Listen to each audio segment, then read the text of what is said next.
This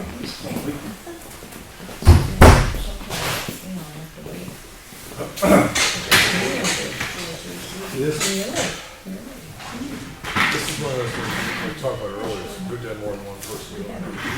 Hello. Supervisor. You take a training course, I think it's like 1 day. It's pretty simple. It's a good thing to have one person to know the certifications. Yeah, what I do as far as I just figured out Claudia, I don't know, because it's one of those you've sort of been taking over, like being a call guy. But it'd be a good thing to do that. Just let Claudia know you're interested, and she'll figure out when the next class is and stuff like that. It's pretty simple. Okay. They're gonna be away this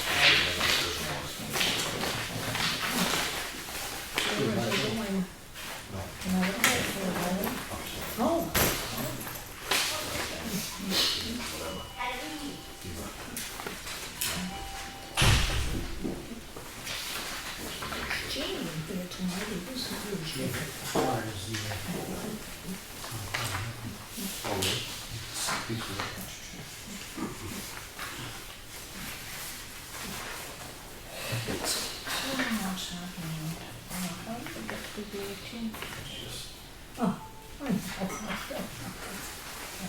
You got a pen, pencil? Yeah. Good. Right on here, what we, how we would Google that thing. That's pretty good. That's like within, what, $30 as well, maybe a little more. It's because like that's Do you 880 go on something. Facebook? Yeah, it takes, because there was some case you had to do a No. little extra work and stuff like that. Sometimes. Remember him? That was, yeah, so that's pretty good. Oh, It looks like they did a good job, I mean, when everything happens,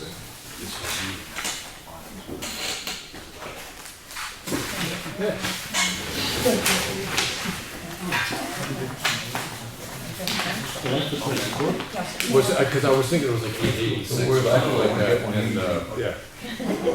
Oh, yes, I see this One one. right there. Yes, it is. Good. I get on here just to, you know. See if we can get that.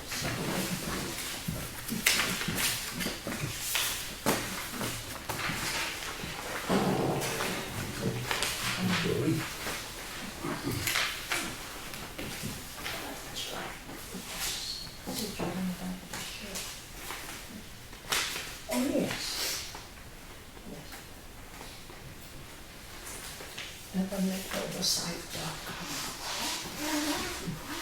Okay. Government first, probably. I don't like being on camera, you know. Yeah. I'm already on there, sure. I forgot. It's all done. Good. Oh, no. Okay, thank you. Let's see. Thank you. Good job. This weekend I was here. No, no, Live, no, it's live. really. Huh. I wonder why you sit up there. Huh.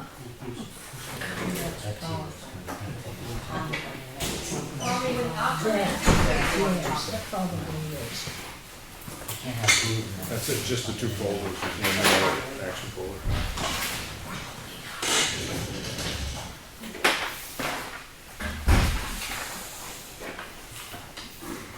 That's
This is what, taking photos from.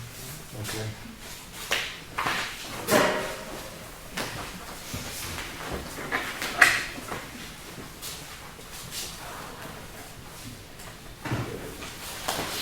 You see how I told somebody?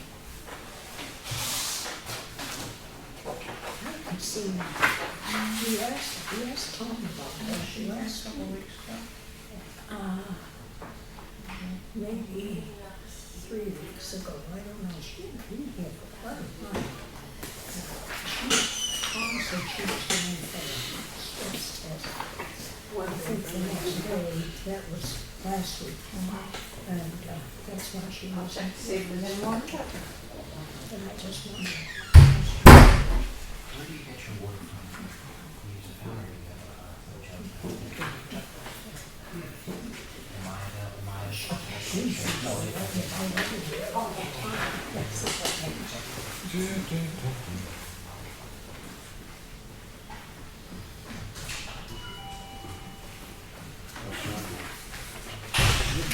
Your signing's affected. You put them to a football Saturday. Oh, yeah. How was it? He doesn't have to himself. He wants to go. You know, he has to start crying. There's no idea. He's like, oh, hey. Had to take a shower. You know. He's been like this for 3 days. He really wasn't doing anything. So I gave him this, gave him that, nothing worked. For 3 days, nothing worked.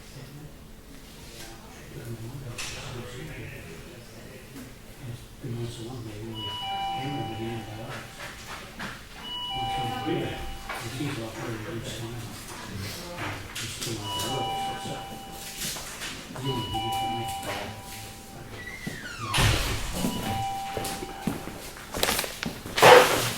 Every month, yes, so something like that. I think it's the house.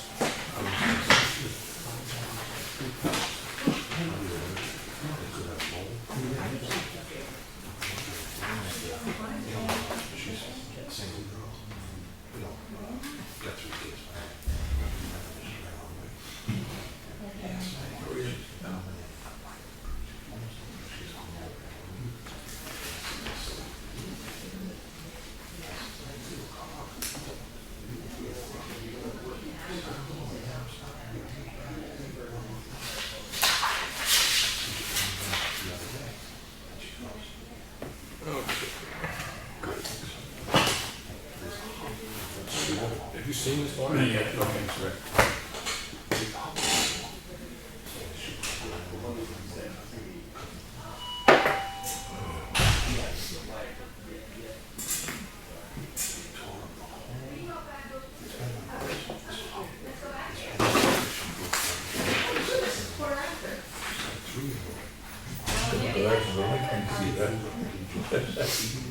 So I could see it.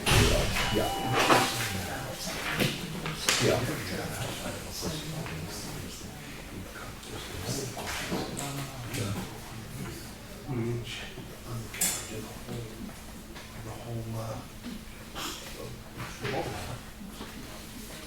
So, she said, she came in today, she was all, yeah, out all weekend. She comes, you know, she looks a little better. You know, she goes, now I understand what you're saying. I said, okay. More work than you did a lot of You get those spores, causes a lot of damage. Especially with the old one, the immune system. Yeah. Yeah.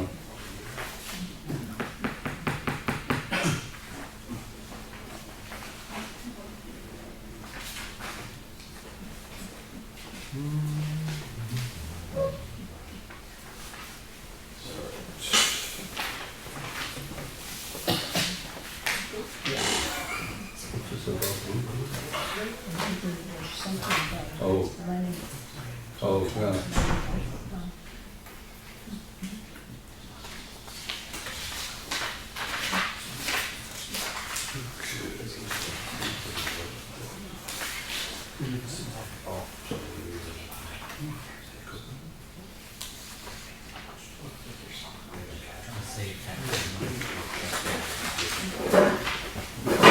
Maybe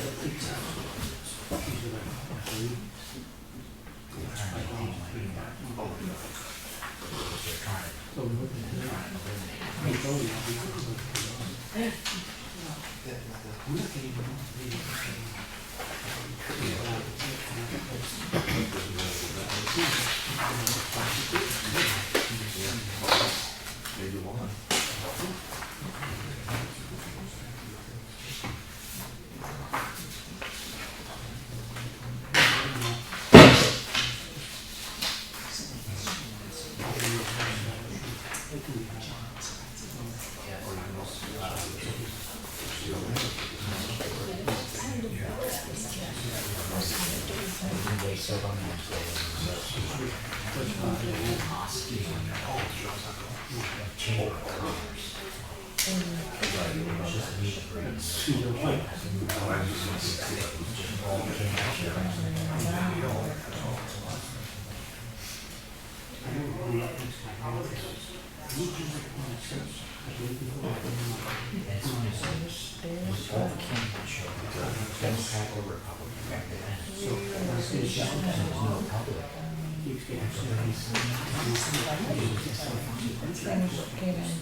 Did he like it?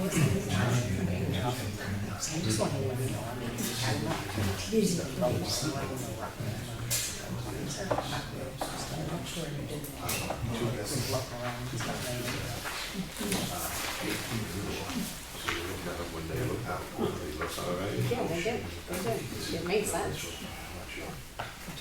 I should have just emailed you. Look at what I saw.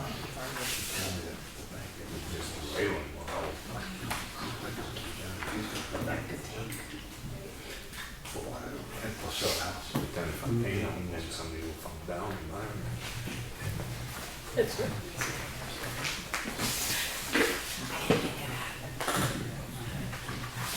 You know that from experience? Yes. Yeah. I do. Yeah.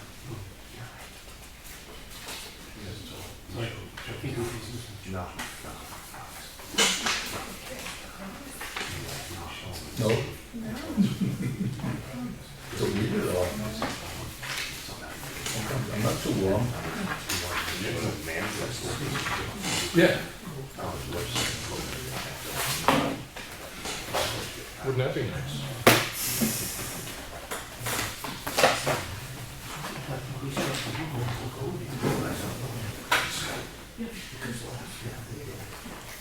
It's more fun.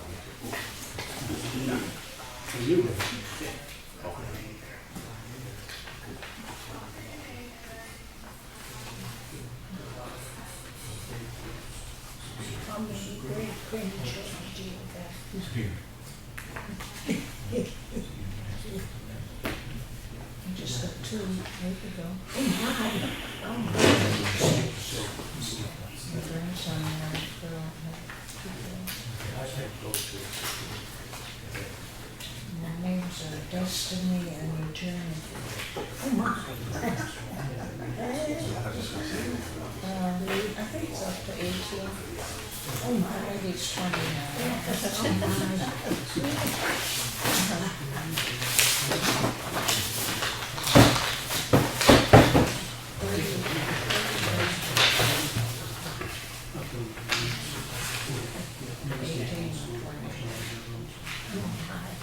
Do you remember them all with cards and oh my. I know I had a couple, I remember when I was too, I got a good birthday file, but I keep constantly going through it. Their birthdays come up on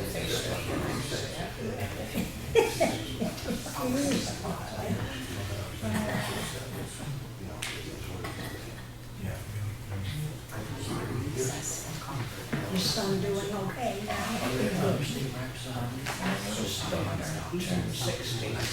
She did. Oh.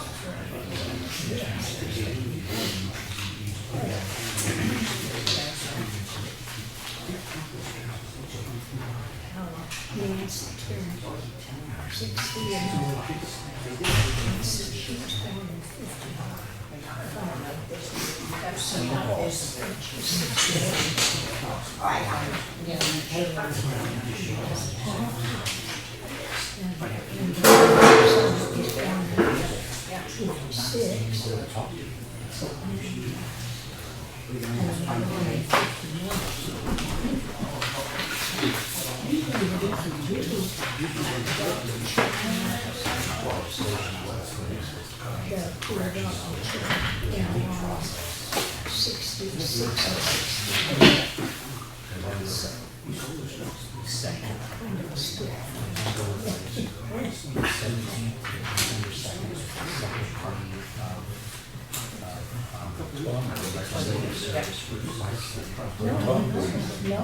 No, we didn't. He's usually here. I think I'll give her a call tomorrow. Yeah.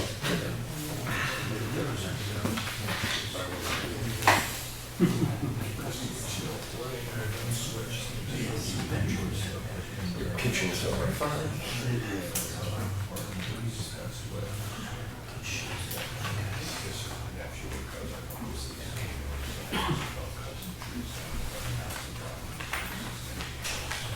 It's who you said we had. We inherited two great grandchildren. We did two when they only his son.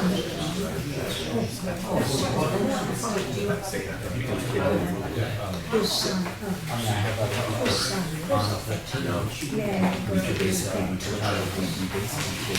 Yeah, the older one graduated from high school this year.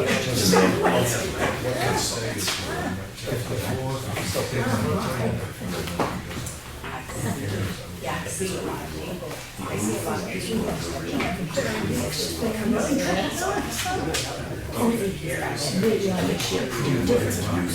Generations overlap, right? I can do that. And the website's going to be revamped, so it works.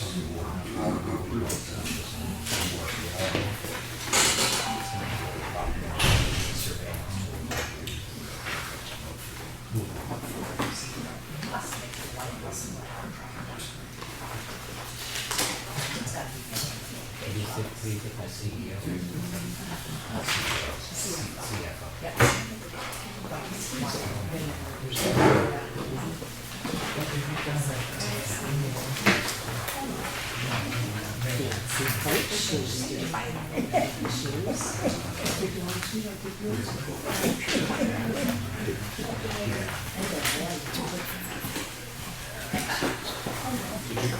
Well, I didn't know if you'd seen it. There wasn't any. Nice. The other folder. Would you like to get this to raise it up? Non-functional forms. Give it to you. You know, it's all give it to you.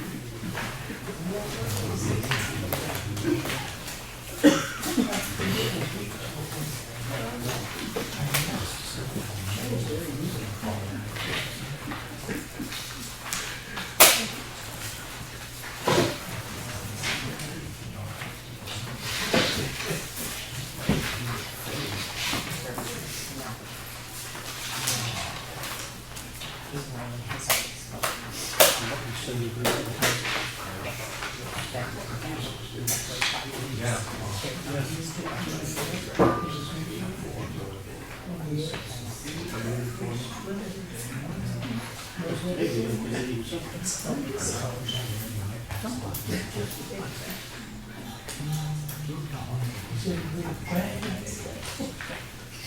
wanted to make sure everything was okay. So he's hoping to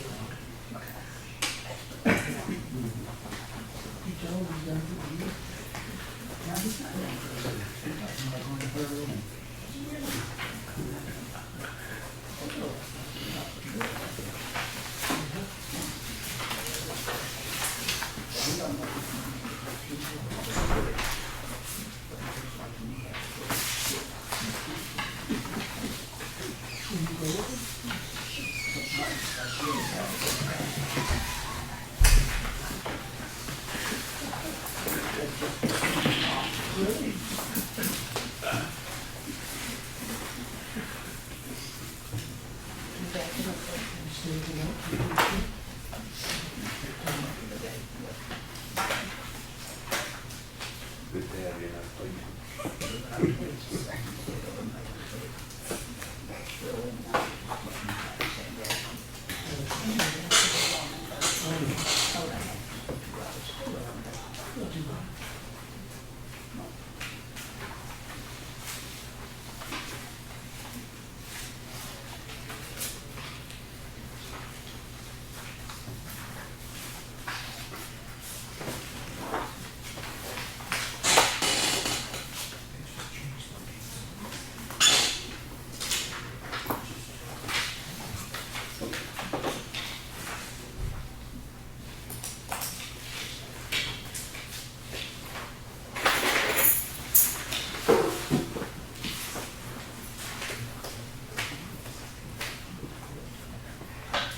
Oh, yeah, yeah.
Yeah.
They do updates on the tax maps. Such a, Well, suppose we get anything that gets registered at the registry of deeds, so it shows up on the computer, anything on the tax map on the computer. It isn't like we get new copies of the map, right? So this is updating all the maps, so that if we wanted all of a sudden, say, print a new copy of all the tax maps and stuff like that, the latest information. It's not for the town hall. That's what this company does. so this $575 covers. It's just quarterly, it's basically a contract price. We have to report it's quarterly increase for tax map maintenance. It's just So we every pay this. Yeah. Report? You want that includes any changes that go on, adjustments that have been all that documentation. Yeah, but he's saying this is, we pay every quarter before we do anything. There's always something to do. Right. Well, do they check more than that? It's all the stuff. If we were bigger, if we had more properties, probably based upon the number of properties that exist in the town, stuff like that. So it's a yearly contract. Right, yeah. So we pay a quarter. Right. So you all set? Any other questions?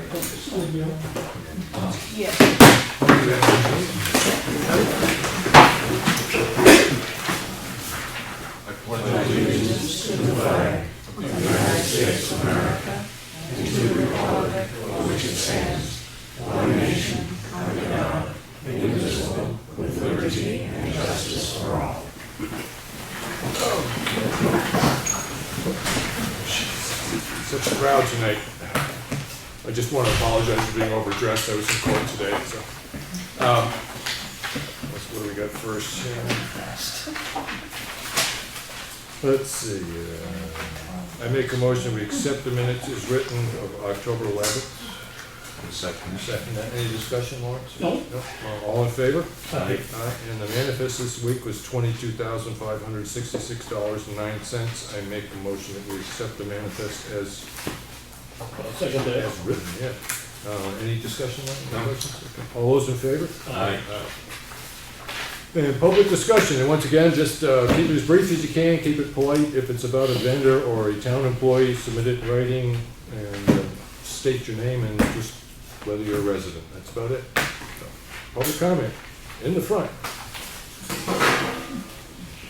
I noticed that dogs on Townhouse Road aren't on the agenda tonight, so I'm going to presume that there's no discussion about them tonight. There was, yeah, nothing was planned on being discussed tonight. Follow up to my last meeting, most of my land is in current use. I Yeah. don't have the specific RSA right now, but there is, and it's in recreational use, and I allow all persons all over my land, and I've decided that that really isn't a good idea anymore. I'm going to take advantage of the section of the RSA, which allows me to post parts of my land to protect my livestock. This will be going on my curtilage. I expect it to be respected, even by town employees. This is going to go around my livestock area, including my dogs, because the hunters have been bothering the dogs early in the morning and the evening. It is hunting season, and you know the foxhounds are in there. The dog barking you hear that early in the morning isn't just my dogs. Beyond that, I will be posting caution livestock. In addition to this, I will be posting signs that say, notice, livestock guardians on patrol. I have to special order those signs. The stock signs say livestock guardian dogs at large. In the state of New Hampshire, the phrase at large as it's in regards to dogs has a specific statutory meaning, and I want to avoid that. So these are what, it's going to take me a little while to post. I'd hope to do it today, but the weather was just not cooperating. Okay. Do you have any questions about that? No, it's your land, you can do what you want with it. Well, I'm asking that, you make sure that the two visits I've had from the agricultural department at the behest of town, Tara Turkageorge from the state veterinarian's office has said that nothing that was complained about could be seen from the road, could be seen from outside my curtilage. And she doubted the veracity of any of the statements. You can call her or leave her number. And when I let her into my yard, she verified that there was nothing wrong. You can't see if the horse has hay or not from the road, so you presume there's no hay, et cetera, et cetera. And then the final thing is I would like you, exercising your police powers as the highest police power in town, to provide me, because I have been unable to get it from the sheriff's department, who is, I guess, the clerical function for emergency calls in the town of Effingham, the specific person who called and their specific complaint on those 2 calls on or about October 7th or 8th. What are you requesting from us precisely? The call logs, who called and what they said. So, I mean, To that caused you to dispatch officers to my, the first one, Officer Walensky, Trooper Walensky, who was there just after midnight, who helped me with a bright shiny flashlight, noticed the injuries on my horse, said that he never saw the horse in the road. And I'm about to get statements from the other 2 officers, showed up in the morning, said they never saw a horse in the road. There was no reason for anyone to have ever entered my property. As far as I can see, I'd like to know who made that first complaint. And then you won't hear from me again. Okay? Okay, Thank you. I'm not exactly sure what kind of response we as selectmen will get from 911. It strikes me. You hold the police powers in this town. Can you stipulate to the fact that you guys hold the police, as a board, you gentlemen hold the police powers in this town? The way I see that my position in town is I'm a selectman, and we have a police chief whose responsibility is management of the police department, but in a sense, he is an employee of the town. So, No, but he serves at your pleasure. I suppose you could put it that way. Like the yeah. zoning enforcement officer is an agent of this board serving at its pleasure to exercise its zoning enforcement Right. things. And my understanding is the chief serves the same, so I'm going directly to you. I've gotten very little, I requested this of the chief on the day this happened, which was going back to, what was it, the 12th of September, so we're over a month. Right. So, but, I mean, So what I I'm just doing need, is because if asking- I'm going to call up and dispatch, you have tried to call dispatch. I put a written request in with the sheriff's office. Okay. These I got when I visited Glenn Charbonneau, director of Fish and Game, as I told you about, what was it, like 10 days ago, 2 weeks ago. All right. The only reason I'm asking this, because if I do call them up, do you know about how long ago you put in the written request? Just when I call them up, I'm going to say it was 2 weeks ago, they haven't heard back, or a week ago. I mean, It was about a week ago. about a week ago? Okay, but there's an approval process there because it originated with Effingham. Yeah. I did speak at length with Troop E, Yeah. and the dispatcher at Troop E was very helpful, but what she could say, we have a log showing that we were overflowing, we dispatched troopers out there, but then it came through sheriff, so I'm being Okay, approved for this right just so you're aware of it, normally I try to do this sort of follow-up stuff on Wednesday, but I have to spend the day in court tomorrow, so it'll be Thursday before I even can get to the call, so. I'm patient. I just want to come to a resolution with this. Okay, Thank you. I think that we should have a sit-down session with Bob and go over the complaints that we've had. okay. Point of order. Has Kate Davis, or Kate April, I can't remember your name, sorry, Kate. Has she put that in writing to the police department? What? Her request for reports from the, I don't know, I Police can department? find that information out. Yes, I did. I put it in writing to the sheriff's department, the dispatch. I put Dispatch, that yeah, form. okay. I'll, like I said, I won't be able to get to it till Thursday, but I'll do it then. Yeah, meeting with chief might be a good idea. Okay, do you want to try to set that up for next week? Whenever. Okay, I'll let him know. And also the ones from the 12th of September that I didn't put in with anyone yet because that was an Effingham only thing. That's what started this off. That was the one where I was put in a level 1 child protective services complaint based on 4 items, none of which could even be moderately substantiated. Yeah. Okay, well, I'll check on what the dispatch has to say about that on Thursday. Thank you. Anything else in the Just a back? point of order. Yeah. I think what she's, is, I would just caution. I mean, I don't have a problem, you guys helping her out, but it's almost borderline a civil matter, and the board doesn't get involved in a civil matter. Okay, So just to thank you. take that under consideration. all right, thank you. This is not a civil matter because what this is specifically is the chief of police initiated the Child Protective Services complaint based on information he got, so it's no longer privileged. Both he and the Child Protective Services. What, okay, once, She's, sorry. Sorry. in one sense, if that's it's starting to sound like a complaint about the police department, and if you have something specific about. I'm looking for public records, and if you want me to put it in writing, but I'm not coming back to the person who I asked for it once who's ignored me. Okay. Just any other further discussion about your relationship with the police department, I'd like to do in a non-public session. I don't see if there's nothing specific, I Okay. don't see. Okay. That's fine. I was gonna put everything in writing. Right. Thank you, Mr. As a Chairman. member of the public, yes. Thank you, Mr. Chairman. I just wanted to get clarification on this. What the attendee is asking is a verbal 91A request, and those call logs are public information. Right. So technically, you shouldn't have asked the sheriff, the selectmen, you should have sent them a 91A request. But now you've actually made an official verbal 91A request where they have 5 business days to provide you with the call logs. Now, if they can go in and give you any other information, I'm not sure, but that the call log information has to be available. Okay, Thank you. thank you. Anybody else? That's it, public comment? I did get being as we're out of public comment, but I did get a note from you. I was not in town all of last week, the week before I got swamped, but the information you gave me on the historic historic preservation project. I've got a list of stuff I gotta do on Thursday, and that's on top of the list. I have looked through some of the information you gave me on the grant writers.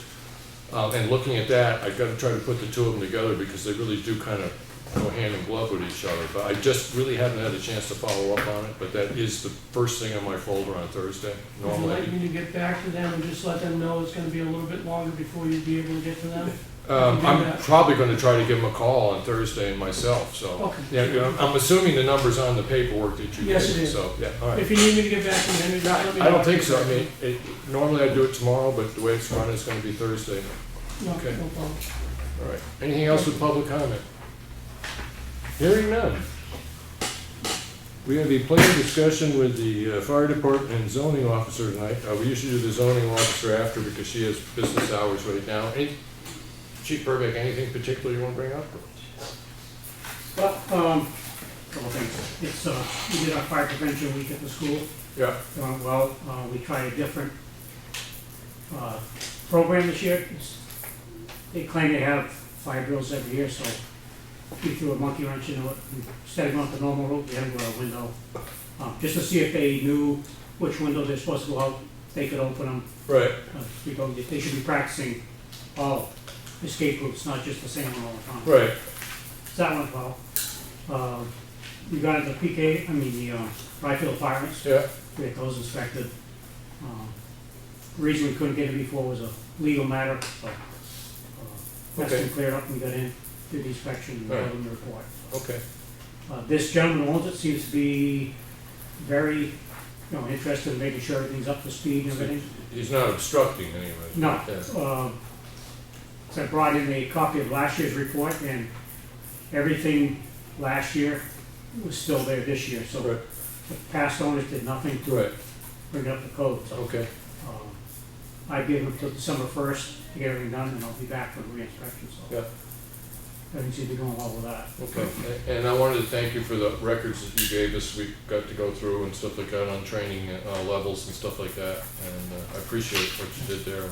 I don't know if you saw Lenny, one of the, was here somewhere, where there was a copy of the back of his license, and he was saying that you had a question on whether a commercial license and air brakes. Now, I just talked with the chief about this, is that when you take the course on your base CDL license, air brakes are always part of it now. It's not a separate endorsement. It's considered just one of your basic parts. I know that was one of your concerns, is what endorsements are on those licenses. Yeah, we didn't know because they didn't show Right. that. Yeah. All right. Yeah, I really don't have anything particular with the department, but I mean, training's up to schedule, all the inspections are being done, because we keep getting the bills for them, so, Yeah. yeah, I can't believe how much it costs to inspect equipment. Yeah. This list of concerns you people have after reading them. Yeah. Do you want me to go tonight, do you want me to submit it in writing, or? I would rather give you time to, come up with a response to them. I don't think any of them are particularly in-depth responses required, but if you feel comfortable responding to them now, go right ahead. There's a couple I can get. Right? Okay, Like the Narcan administration certificate. yeah, The whole rescue group of us sat down because of the continuing drug problem. yeah, We sat down, took a Narcan administration class. We took the practical, and we're all licensed into administrating Narcan should we need to right, administer for an overdose. The only issue with that is Huggins hasn't given us Narcan yet, so. so you have the certificate, but not the drug, Correct. right, We're gonna get that through our resource hospital, which is Huggins. okay, So, that's been brought to their attention, and they're gonna back me on that. okay, I gave you the copy of the back of my license. You can't read it without a magnifying glass because it prints so small. right, If you look at the back, I don't have any restrictions, and I got the tank endorsement. right, And it also states the town policy requires proper licensing. I can't find that. Do you have that in writing somewhere? I couldn't find it in the town policy. okay. Because nobody drives a fire truck unless they have a license. Say that again? Nobody can drive a fire truck unless they have a license. Right, You don't need a CDL by state requirement. Engine 3 of the rescue, you don't need a CDL at all because it goes by weight. right, So it's just engine 1 and engine 2. okay, We do have as a guideline that we like to have you have a CDL, but it wasn't required when I became chief. yeah, So, and we do have a driver training program, which we keep records of, and anytime somebody drives a truck to the call or to a training, it goes in their training file as they go, this truck's, like a flight log. kind of, like an hour, whatever. Right, okay. Yeah, I think the primary concern when we were talking about that was just, is that if a particular piece of equipment requires a particular license underneath our insurance policies and safety issues and stuff like that, is to make sure that whoever operates the equipment does. Right. Yeah. Okay, But by state statute, a fire truck is exempt from CDL. right, It's up to the town to administer, or have their own, like policy, right, whether you require CDL or you don't. right. And then you were saying is that the internal policy in the department right now is that you want to see it, or? It's a guideline, Yeah, because the state does not require it and the town didn't have a policy. Right. It's a guideline. okay. I'd like to see them have CDLs, but at this time it's not required. So if that's something the department wanted to see it as a requirement, and you say we have to establish a guideline, is that something that's done outside of the department? I mean, that would end up being the responsibility of the selectmen to establish a set of guidelines that you adopt, or? Correct. The town has to come up with the policy itself. Okay. So the way I would suggest that is if you see anything that you think would add to the safety of the people that operate the equipment that you'd want to see in the guidelines, then get it to us and we'll try to craft it into a document. But if you could give us an idea what you want that document to be, so kind of like give us a draft. Yeah. And then I suppose what the selectmen would do at that point is look it over and see if there's anything that we really just don't like. Talk it over with you and see what we can do. But if you want to have those established guidelines adopted, and if you could get us a draft of that. Right, our guideline was in our SOP manual, Yeah. SPSOG. Okay, well, I'll try to get copies of the SOP, the guide, the standard operating procedures. Isn't it in the policy that anybody who drives a truck has to have a CLB license? I mean, isn't that in the policy that the department has? What the chief is saying right now is it's specific, not that specific, right? It's a guideline, it's not a policy, Right. it's not a procedure. So standard operating procedures or guidelines, they were not a policy that was adopted and voted on by the selectmen. They have not been voted on by the select. Yeah, okay, all right, And the policy is, if you have a state operating procedure, that's etched in stone. A guideline can be variated. right, You have variations, which you have to, okay, so. Like I said, first it was a policy that I they read had. it, it read that you needed a CDL license to drive a fire truck, period. right. I don't have that in front of me, so I can't say. Well, I just put down the list, what I'll try to do is get copies of that, and then we can look it over and start looking it over. Okay? I don't have any problem with it, but if you've got somebody that's driving a truck that don't have a CDL, they need to go and get a CDL license. That's all. Not, I'm not trying to penalize you or anything, it's just, if that's what's written, then that's what you need to do. Yeah, Well, it's not written. right. Well, Yeah. the way I read it, it was written. Where? Show me. In the policy.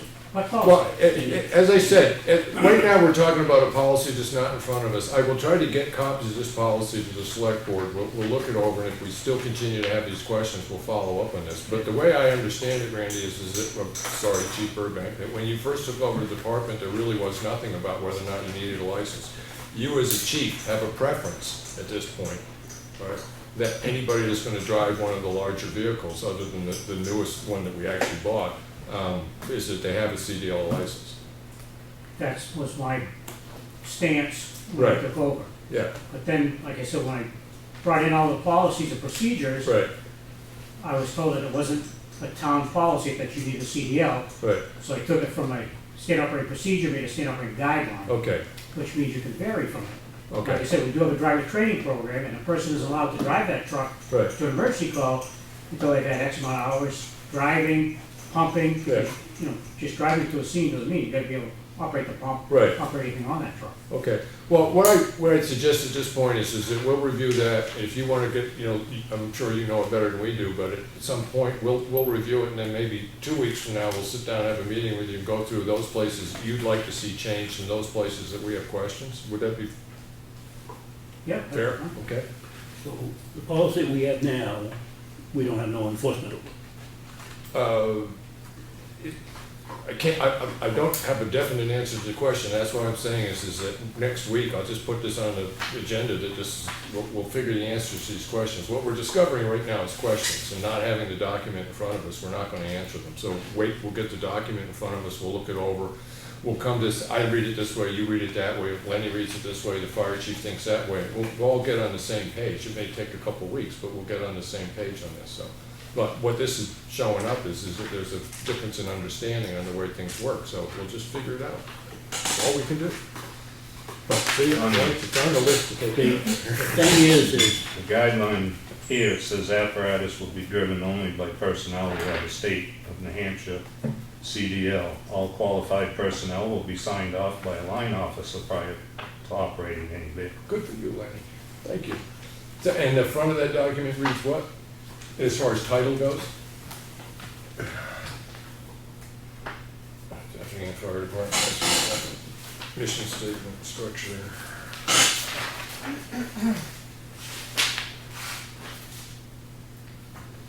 All right, so these are listed as standard operating procedures 001 through 007, right?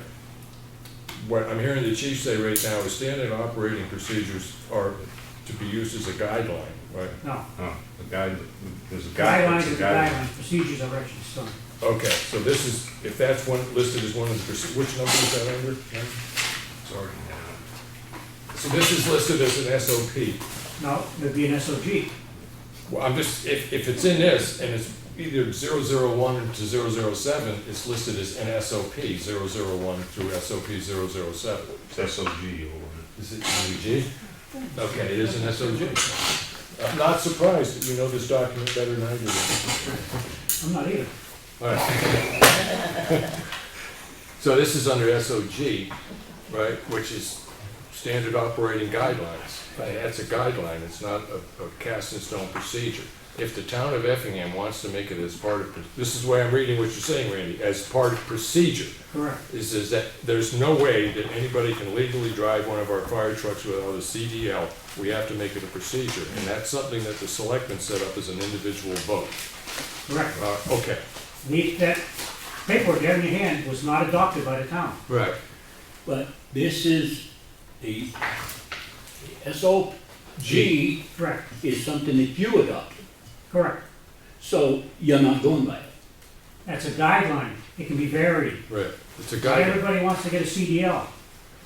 Right. The other thing is if you want to make it a requirement, the town's gonna have to pay for it. Right.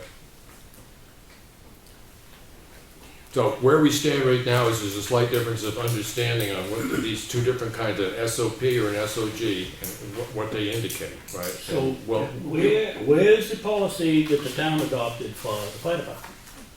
as far as I know, the fire department has always adopted its own policy. I mean, it has its own policies, right? I do know that at one point I did hear discussions with the selectmen about what might be in it, but the selectmen had never adopted it as the standard operating procedure. It was guidelines they found that were submitted by the chief to the selectmen that were found acceptable as guidelines. Yeah. So the town of Effingham does not have any policy for the fire department. It has operating guidelines. I'm talking about a policy, not a guideline. At this moment, I'd say no. What we're operating under is. And I think the town of Effingham ought to adopt the policy for the fire department. Well, and that's kind of what we were saying in the beginning. So we will work on that. The way I look at that, Randy, is if there's those things that exist in the SOGs that you think now should be made into, there's no way around this. This is a rule and a regulation that the Effingham Fire Department thinks is viable, worthwhile, to make a note of those in there. In that document, say these are things that the fire chief agrees that should probably be policy as opposed to a guideline. Yep. Let us know which ones you think those are. Okay. And then if you could feel free enough to discuss what the advantage of doing one or the other is with us, that would be good. Okay. But it's on the docket now, so we'll sort of keep working. And the way I look at it now is that you wanted to go through that sort of yellow line, those things you think are the most important to really discuss as a possible procedure as opposed to a guideline, then that's where we can start. Would that be okay? Yep. You figure 2 weeks is enough? No. Give me a date. Well, every January, we go through the policies, procedures. Okay. We sit down with all the members, we go through them, make sure they understand them. And if there's anything we think should be changed, that's when we All right.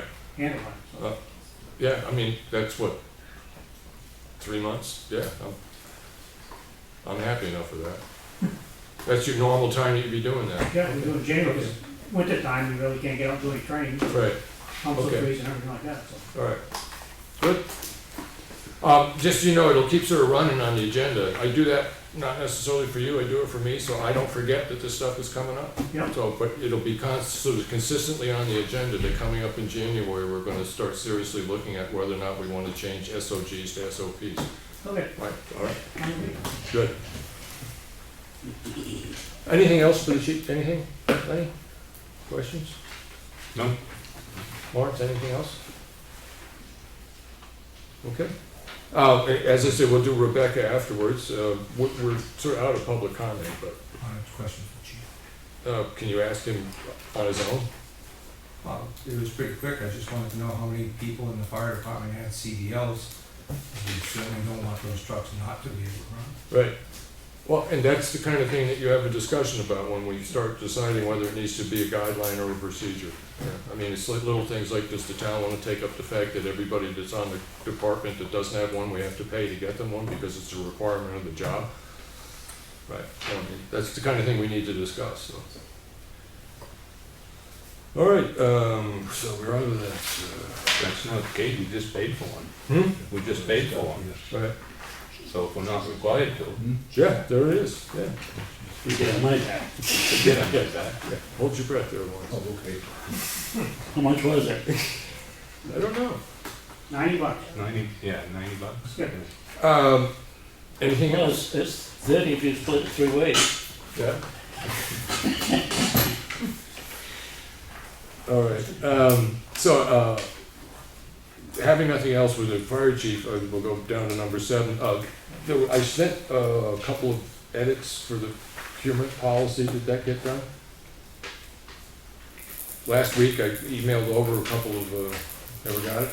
I don't know if I added them. I Okay. believe I recall getting them. Matt hasn't had a chance to look it over Okay. since he's been working on it. Well, like I said, I'll clear that up with you Thursday, because we did make a couple of fairly minor changes to them, but, And I yeah. had some I was going to. Right. I thought we was going to adopt that this week. Well, we were hoping to, but we wanted to run it by the attorney before we did that. Then we did last week, we did a couple of minor changes. I made note of those changes and got them into the office, but they hadn't had a chance to put them into the document to send to the attorney to look at, so it just isn't available at this point.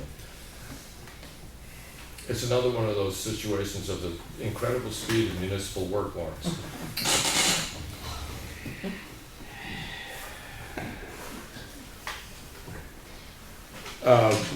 The 91A request form, I do know you sent us a fairly lengthy email on that particular issue. One of the way that the take on it is a lot of this public information requests are property requests and fairly simple, straightforward pieces of business, right? And do we want to require that every time you get one of those that you fill out a form? I just can't. Well, no, and the other side of it is there are those things that could end up in court, and you do want a paper trail about when the 91A initially came in and what the response pattern was and stuff like that, so you can sort of, here's the date the clock started ticking, in case that ever becomes important. But those cases represent a very minor proportion of the number of requests that you get for public documents, which are property documents and everything else. So if we're requiring a blanket 91A form be filed, it means that the office, every time they get a request for a property card, anything that's public record that is supplied by the office, you have to fill out that form. The disadvantage with that is the huge amount of time it takes to do it. All right? The other side of the issue where I do think that having that form filled out is important is that in a case where it might get acrimonious and somebody's going to say, well, I did this and well, here it is on paper when you gave that request. How do you differentiate between the two? And is it fair to sit back there and ask the office to make that judgment call and say, this is one that wants the 91A request form and this one doesn't need it? That ends up becoming a value judgment on the spot, which is always going to take place in the office. Right? And that puts you in a position of being the judge of whether or not this is one that you need to worry about or one that is just common I'm everyday okay with occurrence. that. I'm okay with that. Okay. I mean, what the letter was about certain concerns that I wanted to share with you as my supervisor. Okay. Yeah. So, I mean, at this point, as far as the office is concerned, with the existing form we had, which seemed to be adequate, it stipulates who asked, what was asked for, and the date and the time that it was filed. So that's the documentation that we want. I got to admit, I have enough trust in the office staff to make a difference. An understanding between, this is one of those ones, because it's the kind of information that's being requested, it's more important that we identify when that request came in. Because that's the only real purpose of that, is to identify when the request came in. I mean, I can't see any other purpose for it. Other than you've got so many of them, you don't want to forget them, but that's not, we're not having that problem. So it comes down to the other selection. Do you want to see one of these for every single? Well, the thing is how many requests have you got in the past week for the tax card, whatever you're talking about? Well, most of them are a phone call and we just email it over. Yeah, but how many in the past week have you got? 15? In the past week? And you emailed it, I got 5 today. I received 5 today. and you didn't record them? Excuse me? And you didn't record them? No, I've told her not to. We just can't. Yeah. Well, this is something that the town attorney had told us when we met him in Portsmouth that we should be doing. This isn't something we come up with. I've spoken with him directly. I know exactly what he wants, and he wants a copy of it also. But it doesn't include tax cards. Any information pertaining to the pending case. Yes. He wants a copy of it as soon as I give it to somebody else. Yeah. And So he's aware they have it. And he also said that anything that pertained to that case had to go through his office before you could release it from the No, office. no. Well, that's what he told us. Well, This is what he told us. And apparently he well, we'll told see you a him different tomorrow, story. so we can. He told you a different story. Yeah, we'll see. He most definitely did. Yes, he certainly did. So- He Yeah, did. there's a chance we could maybe buttonhole them tomorrow and get a clear up on this question, because, I mean, I gotta admit, yes, you had that meeting with Lenny, but this is the first discussion to this depth I've heard about that conversation. Well, when he was right there, he can verify what I said. No, I'm not, yeah, just this is the first I've heard about it. And it happened a month and a half ago. He didn't insinuate that we should hold back releasing 91A information. He said that he needed a copy, so he was aware of what Right. people had. that was the opposite of what he told us. Yeah. All right, well, let's get it clear. Hopefully we can grab him for a few minutes tomorrow, because there's usually a lunch break, and we can just ask him to clear up that question then. And then as far as anything that goes out on email, that's your record right there of, when it went out. So, okay. All right, so kind of move along on that one, because we can't answer that question either, but we'll see what we can do tomorrow. So we're not gonna use the form, or we ought to use the form? We'll use the form outside of the routine things. I'll use the form. I'll record Outside of what? outside of tax cards, tax maps So anything else is gonna be recorded. on the form, yes. I agree with that. Okay. Let's put it to a vote. That's what the office said. I don't think we need to put it to a vote. If the office staff says that they're gonna do it, I believe they're gonna do it. Well, they've had that form in there. How many years you had that form?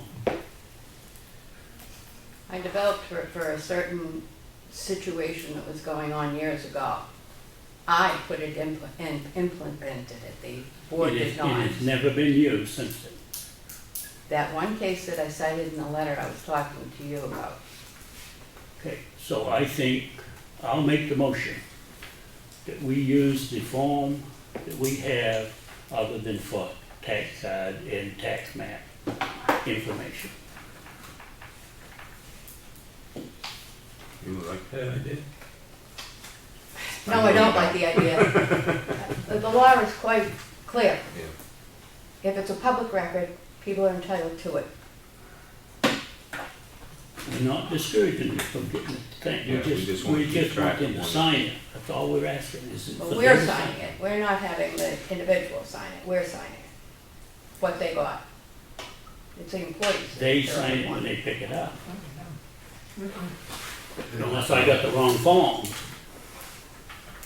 The form said employee's signature. I'm not requiring any other signature on them at this point. All right, so currently we have right now is there's a 91 request form, and the office staff is telling me that it says that the employee signs it.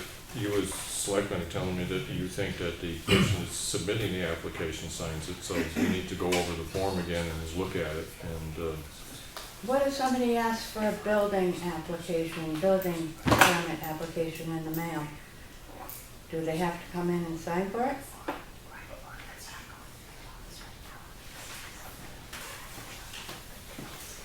Building application doesn't have to do 91A. It's a public record. document. It's a public document. 91A requests are for public records and documents. Somebody coming in and asking for anything that's in any of our computers, whether it's property records or not. The thing that she's talking about is right out there in the hallway. They don't even need to go in the office to get. What if they're not home and they're calling up? What if they send in a request on email for it? What if they get a letter? I mean, there's other ways that people don't always come in to get information that's available here, or they have other reasons for doing it. And what I'm saying right now is, what it appears now is that your opinion of what that particular document is gonna protect us with, right? And what that document actually says are a little bit different.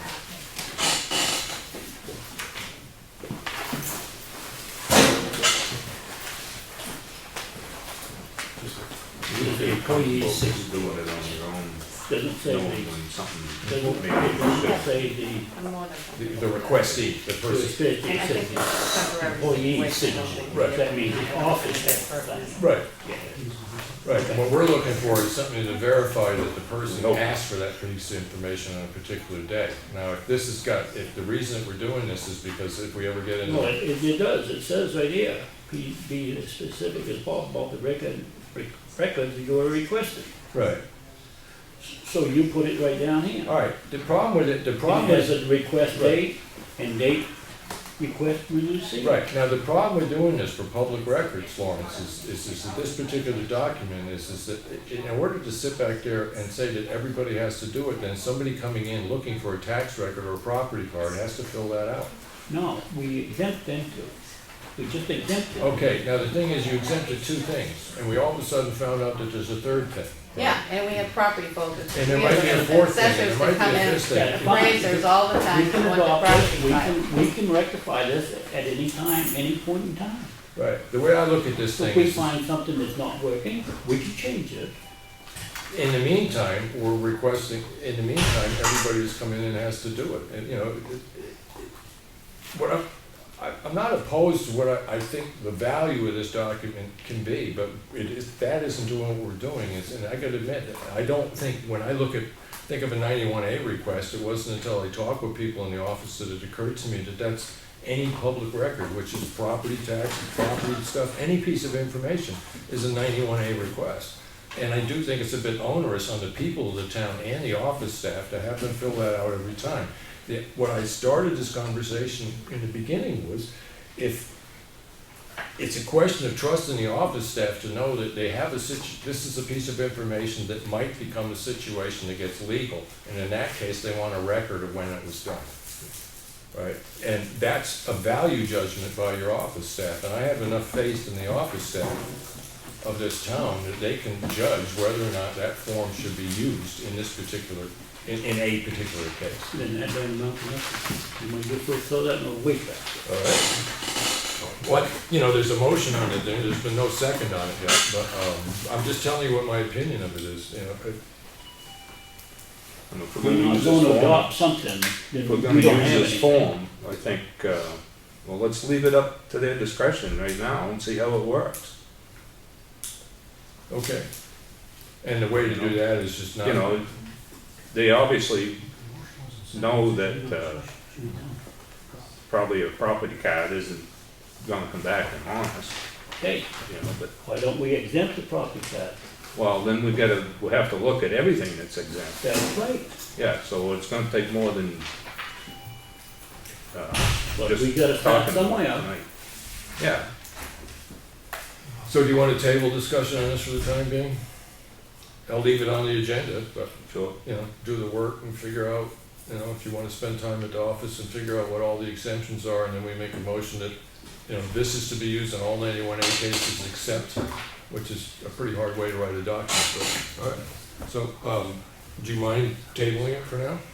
No, I don't want to table it. Okay. I brought the motion up. All right, so there's still a motion, is there a second? Hearing none.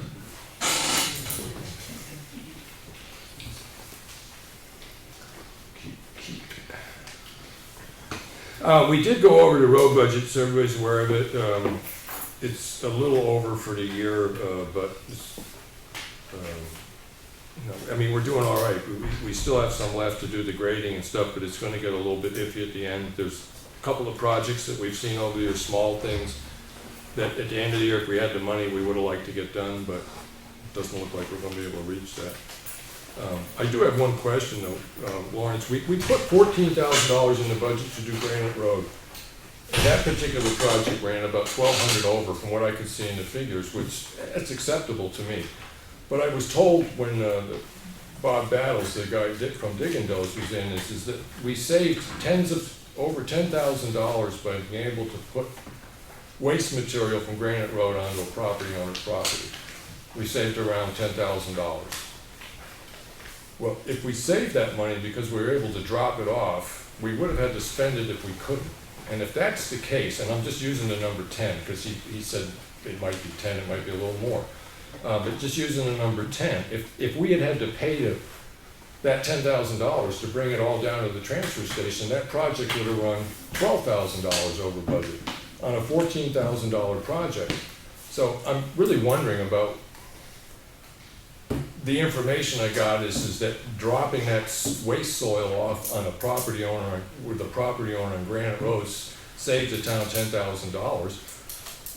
If we couldn't have done that, we would have spent $10,000. We had $14,000 on the project, and now, take that 10, we're $12,000 over budget on a $14,000 project. So I really don't understand the logic. Well, The numbers don't work out. where did you get the $14,000 from?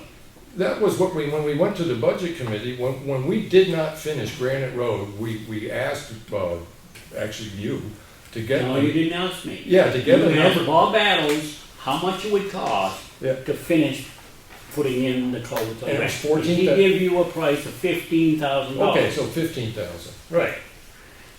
Now, that wasn't any budget that we made up. That was the figure that he gave, and that's the figure that you put in the budget. Yeah, So, all right, so now, in the story. well, it's right not the there. end of the story. Yes, it because- is, the end of the story. Why? Because we didn't put the money into that. All right, well, This then, was the figure that Okay. he gave us. all right, the reason it's not the end of the story is that we have a person that's doing contract work for the town, that we have under contract to do work for the town, that gave us a budget for a project that was basically a solid 50% off. It wasn't 50% off. He spent $16,225. And he told us we saved 10. That ain't got nothing to do with it. Henry, think about it. If he's giving you the price, don't forget that material was dumped the year before too. So he's talking about $10,000. The year before, I didn't know that. No, I was What do under you the mean you impression don't know that was that? material dumped off this year.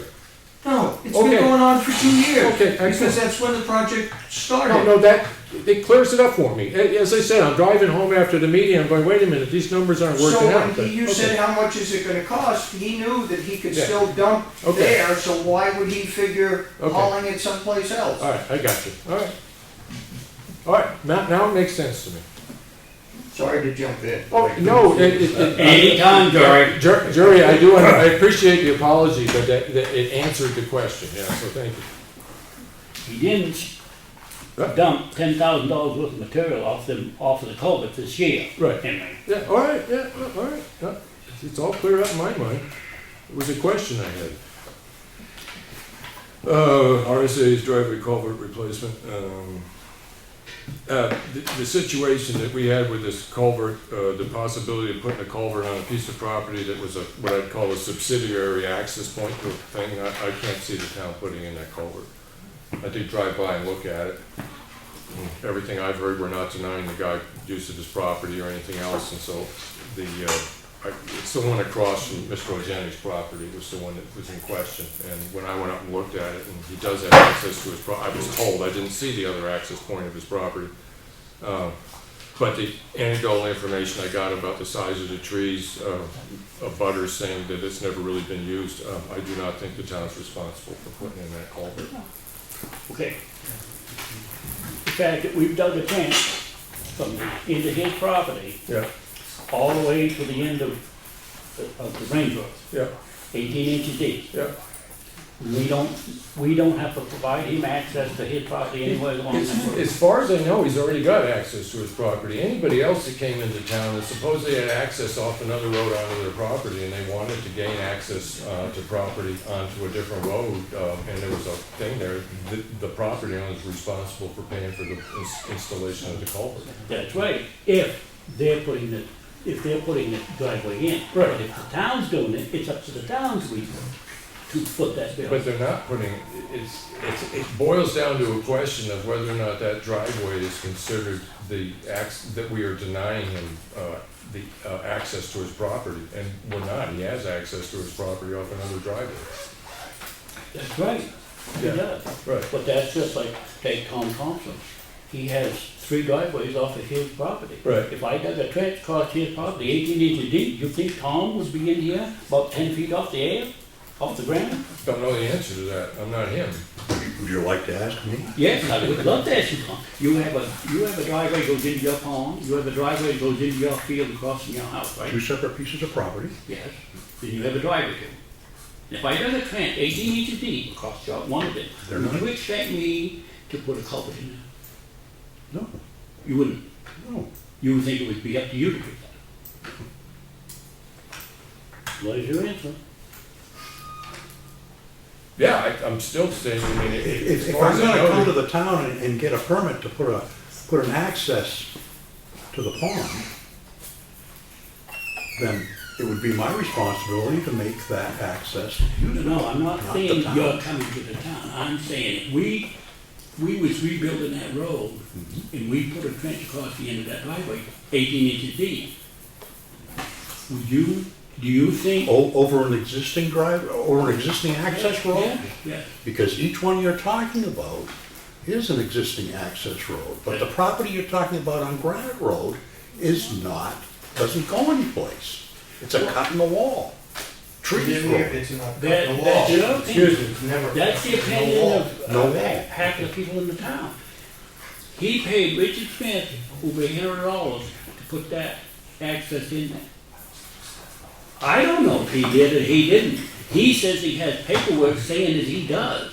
Well, So I have to go with that. I can't say deny him access. Okay, if you go Somebody back to- else has to deny him access, not me. I think if you go back to last week's meeting, Yeah. you were supposed to come in with that paperwork for this week. Now, you're saying he tells you, but if I were sitting up there, I would still want to see the results of your getting the paperwork for this. But in my case, if I owned the property and you needed to put a ditch in there and that made sense, then I would come to Rebecca and we would have a discussion about the fact that I would need to put some sort of a culvert to continue to access my road. So you think it would be up to the landowner to put the culvert in, not the town? If it's an existing thing, yeah. In this situation, my understanding, this gentleman has never used this and therefore would have to come and get a permit to put a driveway in. This was And that allows for the culvert. This was 38 years ago. I don't know if he ever used it or not. Well, then, I'll tell you, he never used it. we heard this last week, thanks to Jory, again, twice, go for three tonight, Jory. And Jory's only been here 40 years. And he has no knowledge of it ever being used in that form. Okay, we're not gonna answer the question, let me ask you this, Lawrence, and so you still are trying to bring in documentation that would indicate that the town should put in a culvert? No, I'm not saying that. All I'm saying is, if the town digs a ditch along the side of somebody's property, 18 inches deep, Right. the town needs to provide them access to their property at some point. Well, if that was a separate piece of property, I'd agree with you. But it's the same piece that his house is on. He can access that land from his house. We're not denying him access to his property. Of course, you can. So if that was Tom Thompson's land, yes, we'd put a culvert in there, because that's a separate parcel. But we're not denying him access. He can access that land from his house. That's very true. So we're not denying him access. If you had paid somebody to put, Yeah, but we don't know that. He's just telling you that. well, he Look at the size of the trees. He hasn't used it if he paid for it. No. And if that was 20 years ago, it's null and void. It's abandoned. Under your driveway regulations, it's abandoned. Right.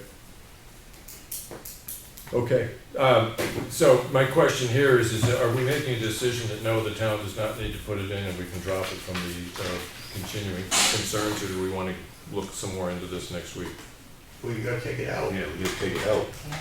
Okay, then take it out, yeah, right, that's, so, but we can't make, are you willing to make a decision? My opinion is we take it out, but. I mean, unless he can prove otherwise, All right, like so- Jerry said, he hasn't used it in 20 years. I So- mean, he has a choice too. He can, if you deny him, he can request a driveway permit. And Right. if he's denied, he can go to the ZBA. Right, okay, But a suggestion would be if you're gonna work on Granite Road next year further down, instead of hauling equipment there to haul the culvert out now, haul it out next year. yeah, my recommendation would be to do it as soon as possible, but, I would try to wait till we had equipment in for another reason, but try to get it done as soon as possible, but that's my question right now. If we put this up to a vote, I would vote to remove the culvert. I'm not making it a motion, I'm just simply putting that forward, because I'm trying to decide whether or not we want to make a decision on taking the culvert out, or giving the guy more time to make his argument that we should leave it there. My opinion is, I haven't seen him. I mean, we've had no communication from him that I know of. So, in my opinion, he's made no effort to the selectmen to prove his case. And talking anecdotally to one selectman is talking to a citizen of the town. And that selectman's recommendation should always be come to a meeting. I haven't seen him at a meeting, we've had nothing in writing. I don't know if we need a motion on this, I just, have it taken out. Get in touch with the road guy and say the next time you've got the equipment in town that can do it, take it out. I don't agree with it. Okay, so that's, what do you wanna do? I'd take it out unless he can prove, but if the ordinance says 20 years it's abandoned, then, It's been, at least for, and Yeah, there look was at the never, trees. there was never anything there.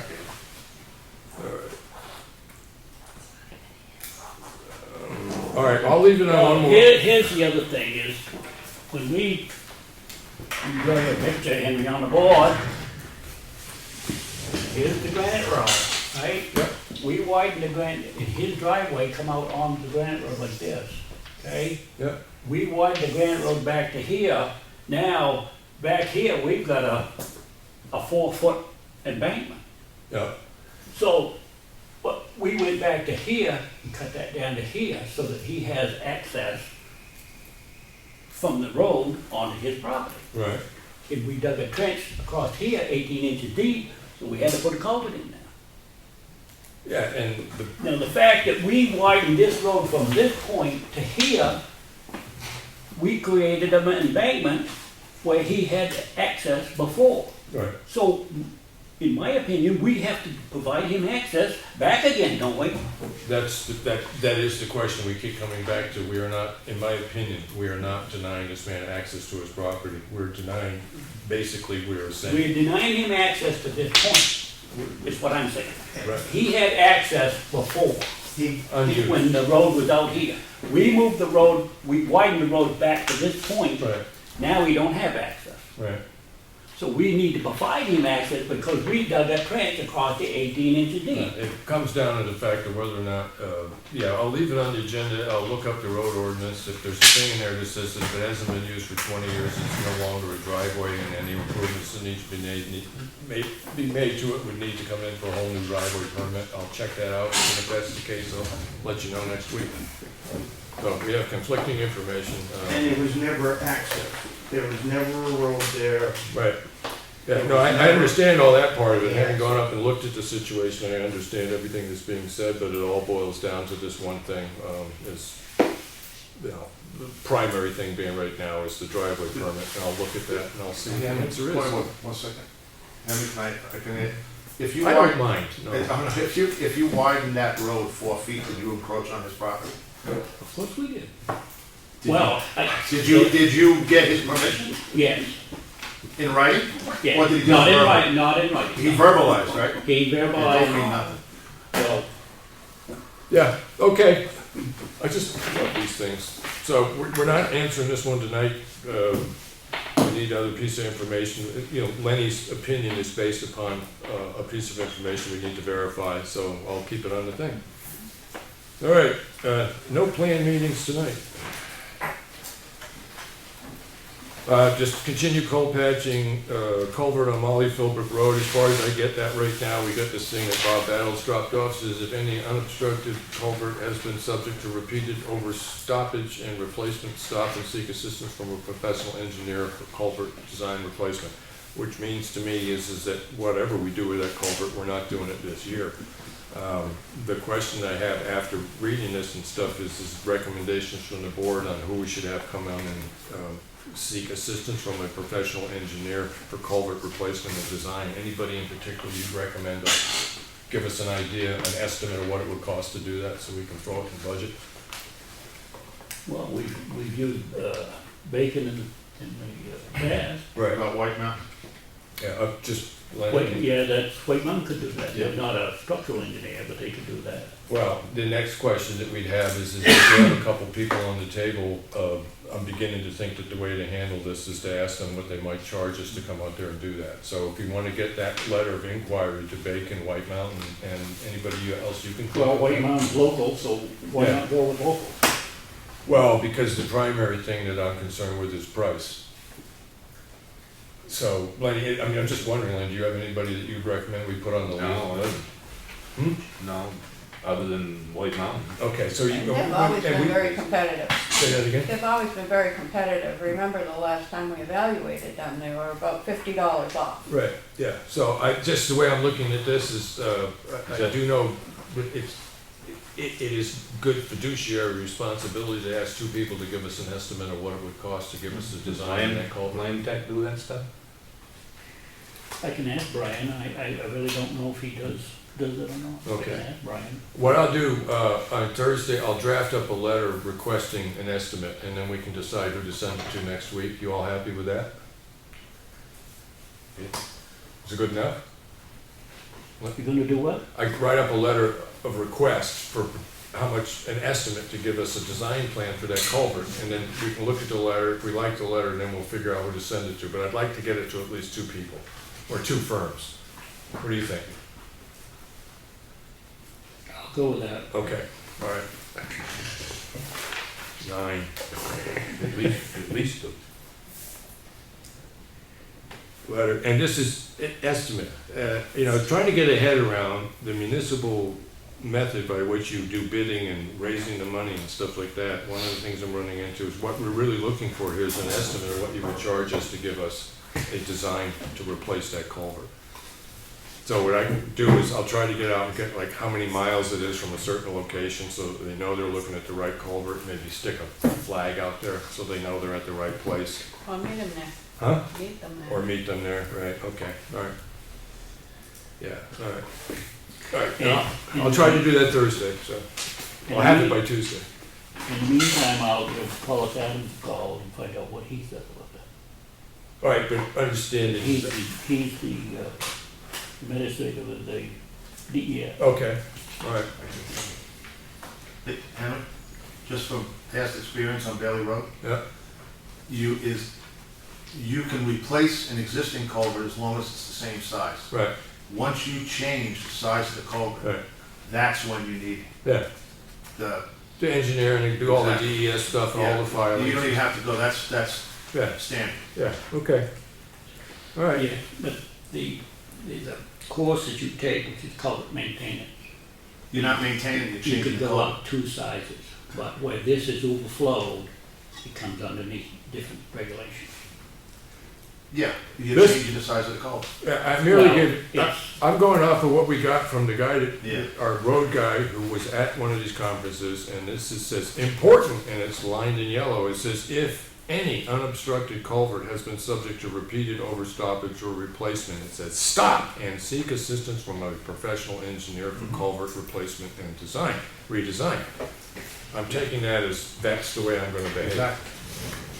So, we'll get that done. Moving along quickly.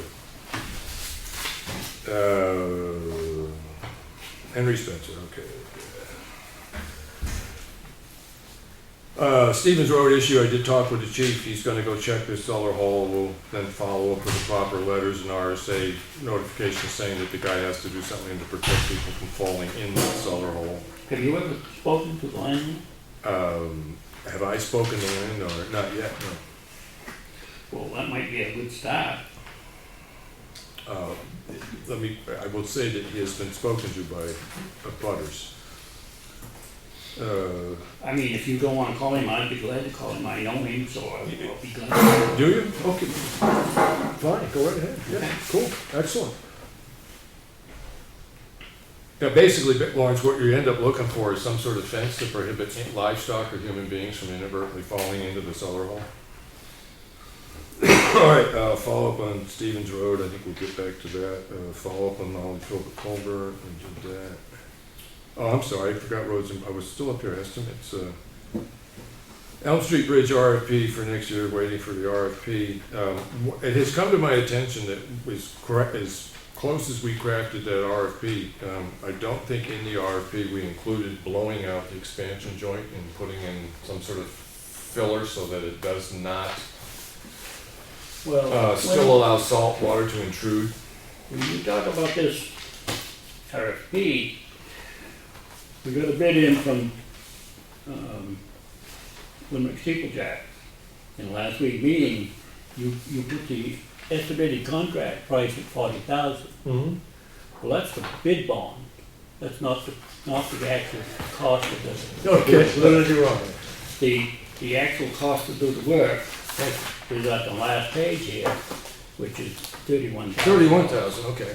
But as far as I remember, when we did the RFP, we never put anything in there about cleaning out the expansion joint and then putting in a filler so that you don't get the intrusion of water.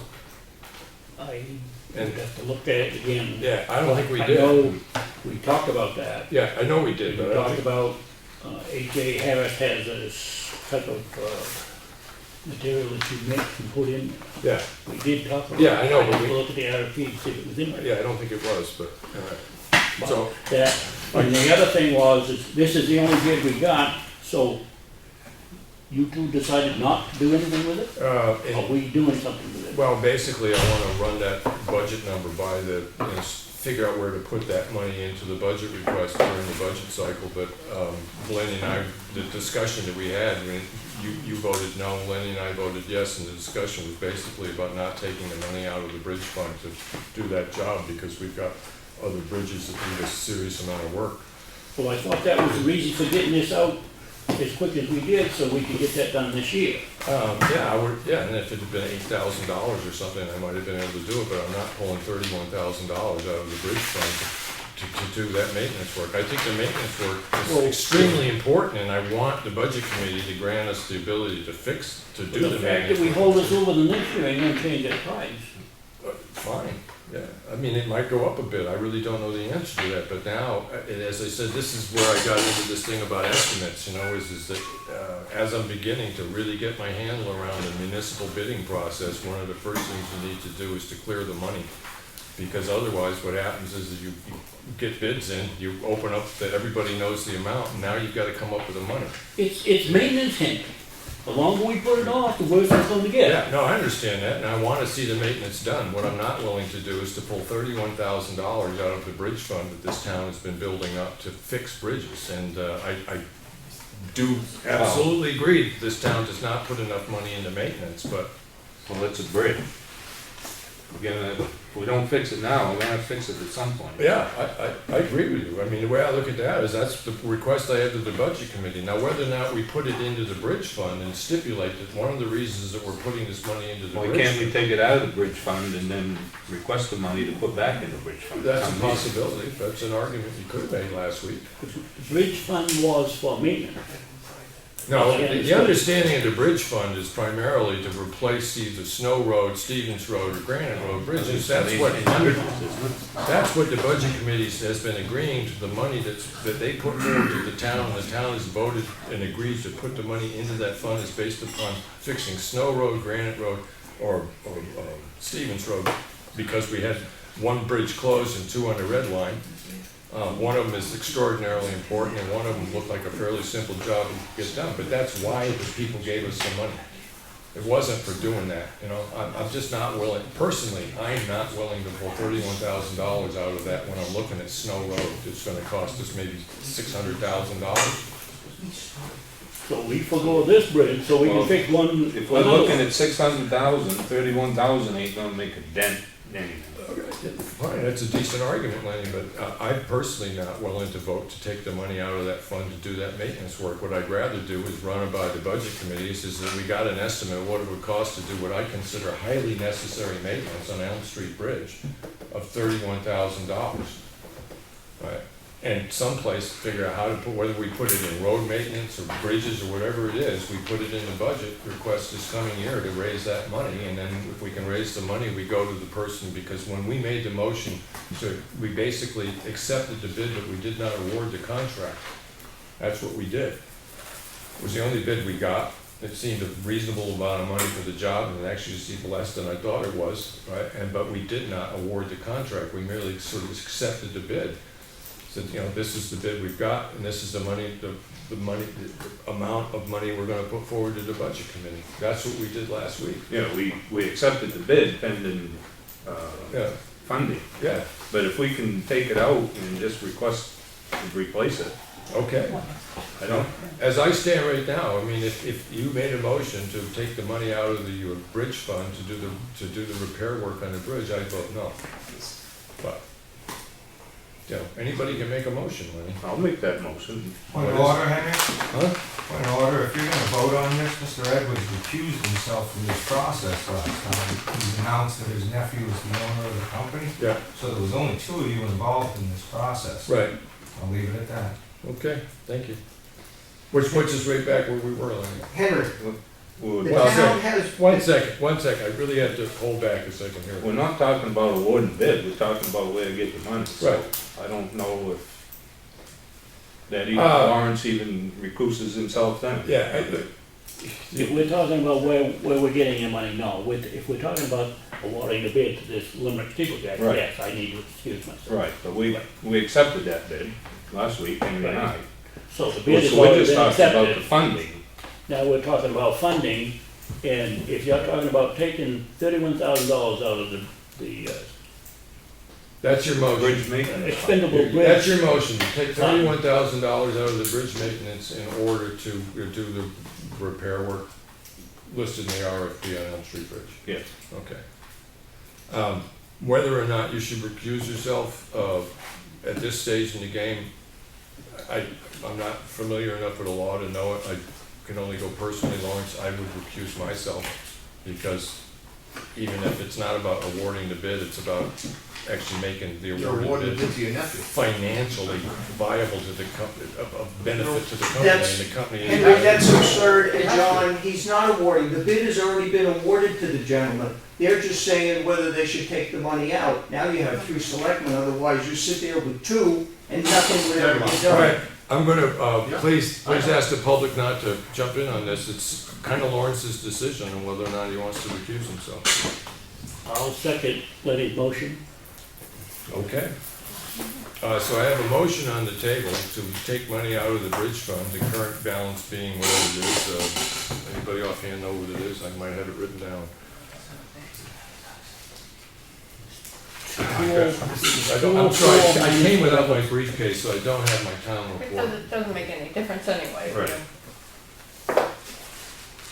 So, well anyways, not having on It was hand. 204 minus whatever Stony Ridge had, which is comes to about $25,000. Okay, so there's about 190, because that's what I was gonna say, yeah. Okay. $79. Yeah. No, 79,000 in my figures. Right, okay. So that's the motion. All those in favor? Aye. All those opposed? Nay. So at this point, we need to get in touch with the firm and let them know that they've been awarded the contract and when can they start doing it. And we need to find out how much additional cost it's gonna be for blowing out that joint. And I will say this is another reason that I do not think selectmen should write RFPs. Because if you're paying somebody to do it, they don't make those mistakes. You don't know that, Henry. Yeah, well, if they do, it just isn't working. So The that's, RFP we wrote, Henry, was for sandblasting and painting the steel I-beams. That's the RFP Right, we and wrote. We we- didn't write an RFP to blow out the. it was an expansion RFP joint. based on the response to the report we got from the state on the bridge. And one of the things it says in the report is that the reason that we're having that rust problem is the expansion joint is allowing salt water from sand and salt to intrude upon the steel of the bridge. I see no sense in fixing the steel and not fixing the reason it started to rust. But anyways, there it is, so that's Well, I'm done. sure that I can talk my nephew into blowing out, Your nephew? sanding that. Oh, Your nephew? Good, Yes. good, Lawrence, okay.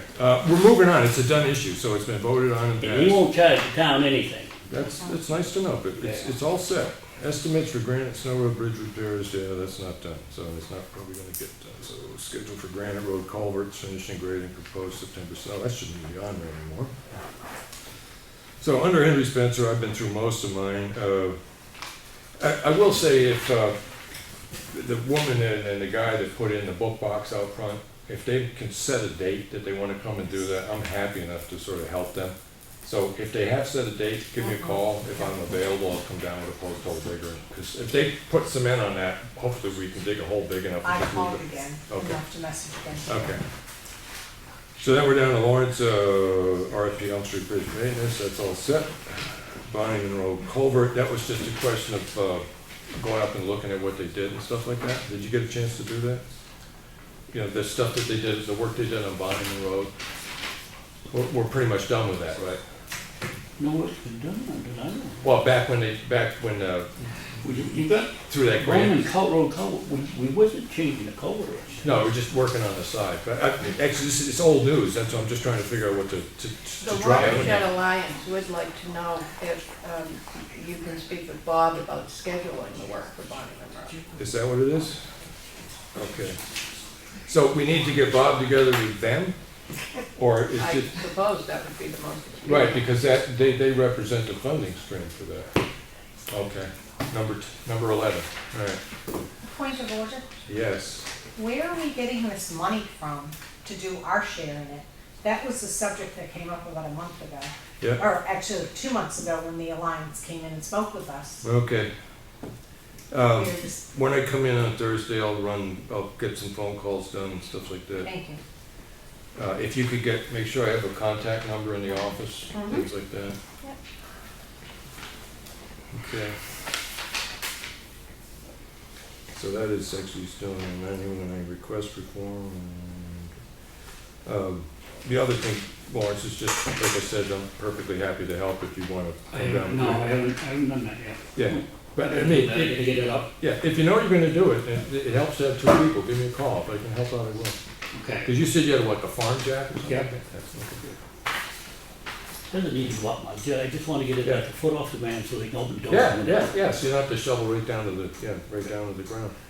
Yeah, because I can get my hands on a house jack, but, No, I've got yeah, bottle jacks and a farm jack. yeah, okay. I'm sure we can pay it.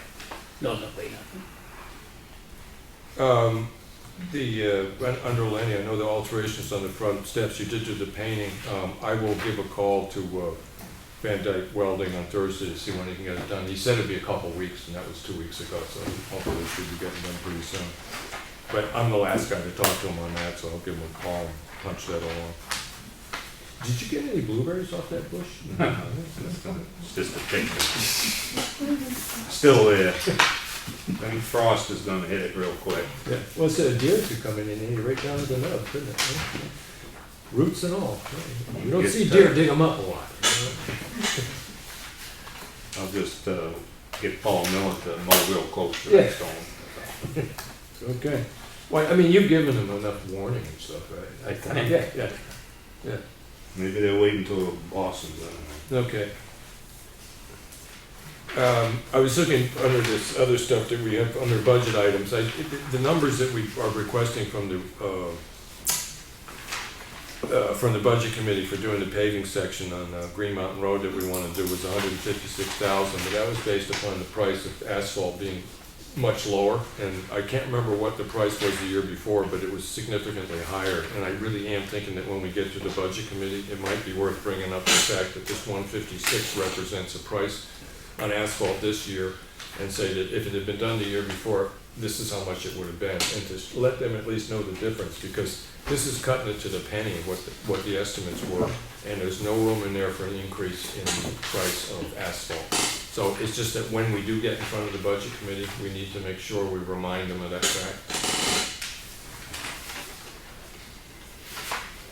Okay. The bridge fund has $103,000 in it right now, last time I wrote this stuff out. 103? It hasn't been funded for the year. Right. I wait till after the second tax bill. So Yeah, there'll be another the only reason I'm saying that, Lawrence, is that money to maintenance on Elm Street Bridge, out of the bridge fund, we currently had $103,000. Now, this was done maybe, what, a month ago. $100,000. Yeah, but at town meeting, they raised Right. 100,000 to put into it, Right, so it should be 204,000. right, all right. By the end of the year, yes. Yeah, I was just going off of what was in the book. The office has been in contact with these people with a modular, and both of you are aware of the fact that I'm merely just trying to get estimates on if we ever do have to, when we do have to replace that building, what it might be, because we do have a fund, and it would be a pretty good idea to put a little money into it, but it's nice to know how much it might cost to replace that building with a modular that was built to municipal standards. The question about having the town road contractor level out waste material on private property so that more material can be deposited there makes a lot of sense to me, but I gotta admit, I'm having a real hard time coming up with a reason why it could be. And I'm not saying it is a benefit to the property owner, but to a taxpayer, it could be a perceived benefit to the property owner. Personally, I'm really upset about this because it makes so much sense to do this, but I can't come up with a logic that I kind of think DRA would go along with, Department of Revenue. I mean, it ends up being that, and then a question of taxpayers getting upset by the fact is, well, he's getting. Yeah, I think it's a legal opinion you want. Yeah, I mean, they know the rules. yeah, so is Not that something bad. that, Claudia, you could ask that question? Because you have a you have a working relationship with people in the office, so to At give us. DRA? Yeah, I mean, she's gonna recite the law to me, not And the law would be- not the what- subtleties Yeah. that would apply to one or another. okay, Public, I mean, we all know the law, right.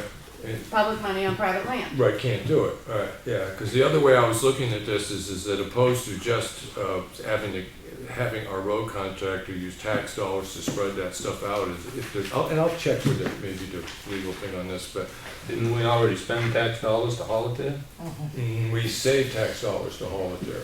Yeah, but we paid to haul it there, didn't we? We would have paid to haul it further, right, and according to the road contractor in the last year, we saved tens of thousands of dollars by doing it. Hey, Lenny, I'm not arguing with the logic of this, I'm merely trying to figure out a way to do it, I'm really trying to figure out a way to do it, because it just makes so much sense. So, you Henry, and in know, the, somebody's gonna complain, we're already in trouble. Right, Henry, if you dumped it where you wanted to have a place, down the old ball field, right, you'd still have to spread it out because you can't just keep. yeah, yeah, So I know if that, you spent right, public money to dump it closer, you save.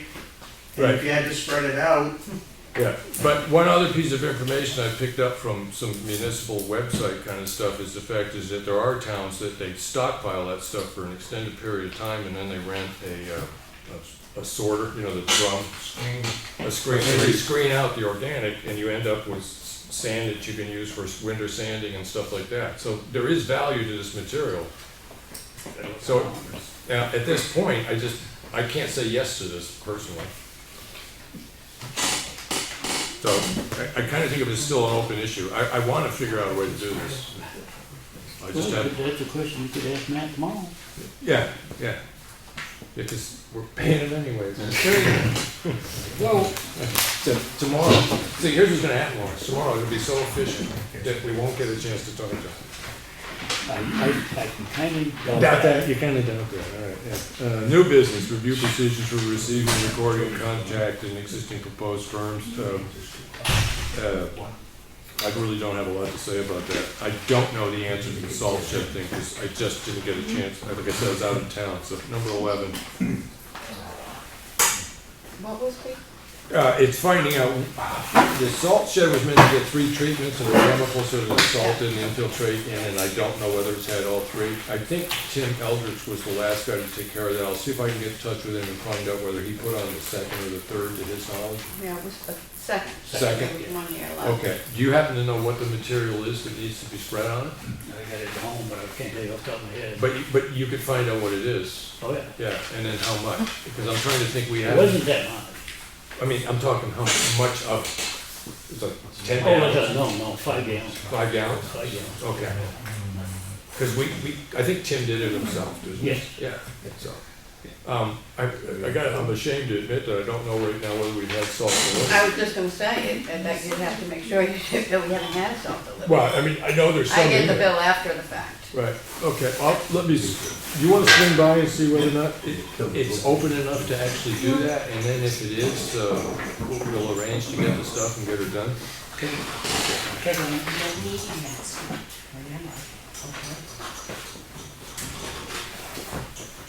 Okay, I got nothing else. I'm looking at you hopefully, like, neither do you. Now, your wife called me or emailed, said the light was out at the entryway. Yeah. So, town doesn't have any spare light bulbs. Right. But anyway, so I went home and got one. And it's not the bulb, I think it might be the sensor, Okay, maybe when they were pounding on the roof up there. Right. Maybe it. yeah. Yeah, and the But I wind, changed the, the wind actually can move it so that it's Well, not I So something. we put need a to, new bulb in and covered up the sensor with my hat and it never came on. all right. Did you think an electrician needs to come up and look at it? Yeah. Okay. Probably gonna have to replace that. Can you Yeah, put that on okay, and he's on the work order Done stuff? that before, yeah. I did actually drive by Lenny when I saw you teetering on the top of the stairs. And we were testing out the structural value of that top step. Anything else? No, that's all I got. Lawrence, what about you? Yes, I do. Gotta find it here.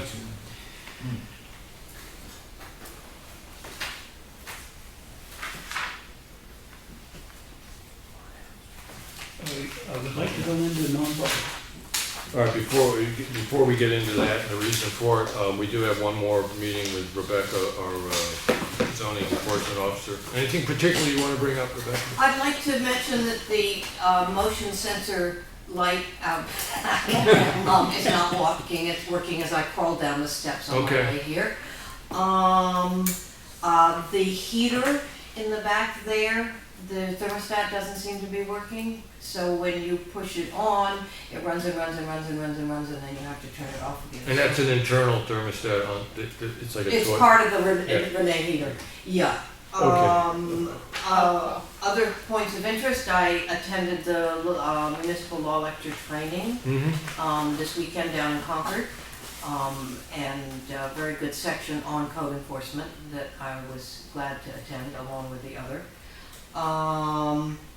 I have has mentioned to me that there is an Airbnb operating in Effingham. Yeah. I'm gonna pass the information on to the planning board to see if they want to investigate whether they want to have site plan approval of it. It doesn't, as zoning enforcement, it's allowed in the district that it's in, and there's no special requirement of zoning. Mm-hmm. But as a non-resident, if they consider it a non-residential activity, then they need to pursue it for site plan approval. Okay. And the only other thing is there's this, I'm so appreciative of there being a little walkthrough on the walk here, so Yeah. I don't have to go down to the parking lot and back. But there's a nice little oval there. Is there any planting plan for that, or shall I bring something in? Did you notice the gardens we had out there all summer? I know there's a blueberry bush. Well, I was waiting till the tarring was being done. I have a nice St. John's wort plant that's looking for a home, and they get quite big, and they bloom big yellow blossoms, and they grow anywhere. So I I have no problem with somebody that wants to sneak a thought plan it into would be that. nice to have something in here, because it looked Yeah. kind of sad. Okay. Nothing else, things are up and down, Yeah. and I'm just catching up on paperwork and following Yeah. up on stuff and. Well, there is more stuff overall happening in town. I mean, small Yeah, stuff. there but is, it goes in bursts. There's a couple of things that I'm following up on, the Folsom property down on Providence Lake, the issue that's going on between the two owners of Right. the two different properties there, and a couple of other things. But, Okay. basically, I'm attending all the planning board meetings. I'm finding it, I think the planning board is as well, finding it beneficial for me to be there and keep up with what's going on. So, if you guys support that, I'll continue doing that. The way I look at that is you have a budget for hours. Yeah. As long as you're not asking for extra money to do it, and, because I do believe that it actually does benefit you and your job. Yeah, I believe it does too, and I've been under in my hours, Right. every year since I've been here, so I think.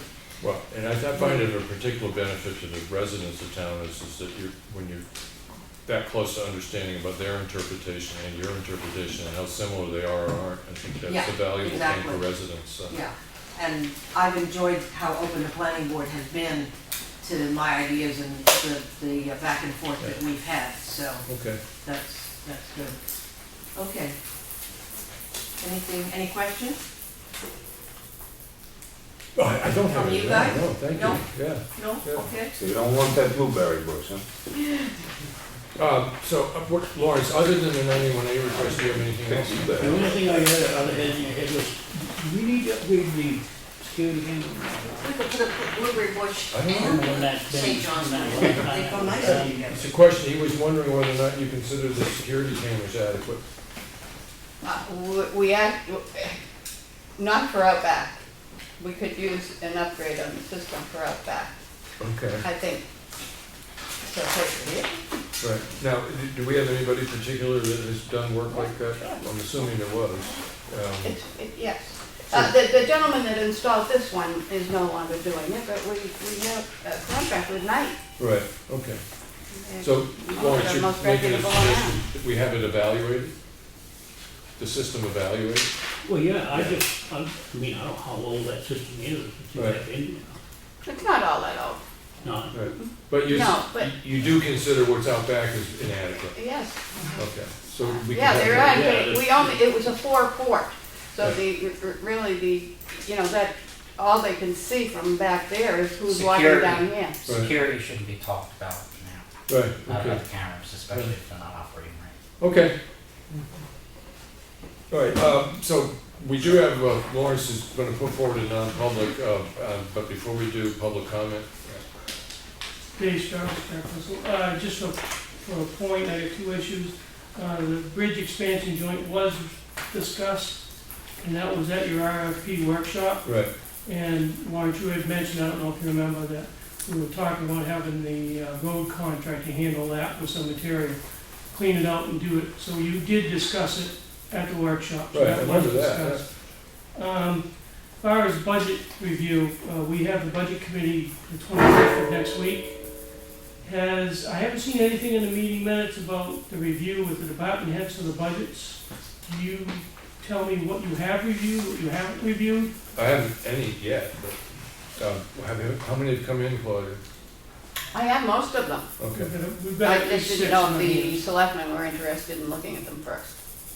well, I'm trying to think, When when, you normally sit down with the department heads, you go over their budget, before No. it goes to the budget committee? no, I think we did that, I remember doing it 1 year, and the conclusion of the selectmen at the time was that that wasn't the best idea we ever had.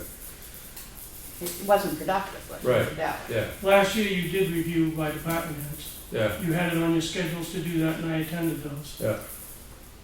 I haven't seen anything this year, so the budget committee was asking that for last week's meeting. Had the selectmen reviewed these budgets prior to us getting them? Right. Well, if we don't review them before you do, you don't have any idea what we're considering. You're Exactly, talking about your that's own what our feeling departments, is. if you wanna see everything. Well, when you talk about our own departments, define that for me. Fire, police, Right. Yeah, not planning board, zoning board and that stuff there, no, but the fire and the police department. Clerical, Yeah, in the office. well, I don't have an independent Yeah. budget. Um, all the budgets were reviewed last year. Right, Okay. from the ZBA, all the way to Right. planning, board, Claudia, everything was reviewed. can the office put out a request to the Not by departments, I that said- have them come in for a work session next The week? historic district did not present, the library did not Fire and present police. the I didn't say- I'm trying to think of when to do it. I mean, I don't want them sitting here all night. We No. don't meet next week. Well, we could have a work session Yeah, for it. We need We're trying to do a set a work schedule for the 25th of which budgets to look at. session. Right, So we don't want to review them until you've reviewed them first, so we have an idea that you're okay with them. okay. Just Well, so if you that's can the know case, that. then it could be put off another week to do the work session, and then we could go over the police and the fire and clerical, and then they could go through that. Whatever you give us. Yeah, all right. Okay, so if we could let the department heads know that the meeting of the 25th, at say, you wanna say 7 o'clock, start a work session with the police and the fire department to review their budget, so 7 and 7:30? Well, have we gotta look at them before we send them to the budget committee? The fire department, the police department, and our clerical. Well, I don't have any independent Right, budget. yeah, it'd be the selectmen's budget, right, yeah. So, okay, We generally don't go over the operating budget until right, later in the yeah. year. So the fire and the police department is one thing, because then that allows the budget committee to realize that the selectmen have reviewed it and agreed with what they're putting forward. So if we did that on the 25th, and then their first meeting in November, they No, could I thought you schedule just it. said they were gonna have a meeting on it. We're gonna set a schedule. Right, You haven't said it. We're gonna set the schedule on the 25th of what you Right. give to us and what we'll start doing from there on. right, okay. And I'm assuming you said that they've been in, so like planning board, zoning board, stuff like that's already in the office, so those could be, that we could give that information to the budget I committee can and they can give set you that up. copies before you leave if you'd like. Right, okay. Now, also the selectmen had said last year that they were gonna provide us with something as a preliminary prior to our meetings. We haven't seen anything of that yet. You had a portion of your budget you were gonna present to the budget committee beforehand, and we haven't seen that this year. Okay. I think you know what I mean on that, Henry. Mm-hmm. If you can get us something for the 25th, that would be great, so we can look at that. That gives us an overall idea of where you're heading with the budget. Okay. We ain't gonna be able to do anything before 25th. Well, we can have a work session. I mean, it doesn't have to be on a Tuesday. And what is it you're looking for, David? Well, there was preliminary figures that the selectmen said last year they were gonna get to us ahead of time, so we'd have some better idea when they give us their finalized budget, so we understand where they're standing overall and also on certain projects. Yeah, it really was trying to get a real separation on road and bridge issues and stuff like that. Major. Yes, yeah. Yeah, and a lot of that was based upon the fact that, you know, yeah, okay, I don't want What to. you can do would be appreciated, because the Yeah. 25th will be scheduling, Yeah. if we have your backing. So- Are we gonna set a work session for the 25th, 25th? right after the select board meeting. We could come in early. Oh, we don't need. Oh, you don't meet on the 25th? We can So come in it's at early. 7? So 6:45. Like meet at 3 on the 25th and do a work session, just to go over the, The fire and yeah, police department? yeah. The police department is in, the fire department isn't. His report wasn't to him till Okay. fairly recently. All right, well, let me talk with the two department heads and see what I can set with them, and I'll try to set up a work session and then, you know, get a couple of times when they can do it and get back, and then we can. The police department's already come up with a budget, and the fire department's already come up with a budget. No, I have not yet. And I'm to fault there. I just didn't have their year-to-date figures, their worksheet ready. Yeah, so what we could do is, He got it about a week ago. we could take the meeting on the 25th, if the police department is ready, we could meet at 4. We could open the meeting at 4 o'clock, and just post it as a discussion of the police department's budget, but no other business will be conducted before 5 o'clock. I mean, if we get done in a half hour, basically we recess until 5 o'clock. Well, it's your week off. Yeah, Same fair to you? it's our week off, so we wouldn't have to The be 5 here. o'clock doesn't apply. That's a good idea, wasn't it? So, does that sound good to you? We just have an hour early on the 25th? Well, we're not meeting on the 25th. Right. We're gonna You're just come in and do a work session. Oh, on the 25th? Oh, I was counting the weeks wrong. I'm sorry.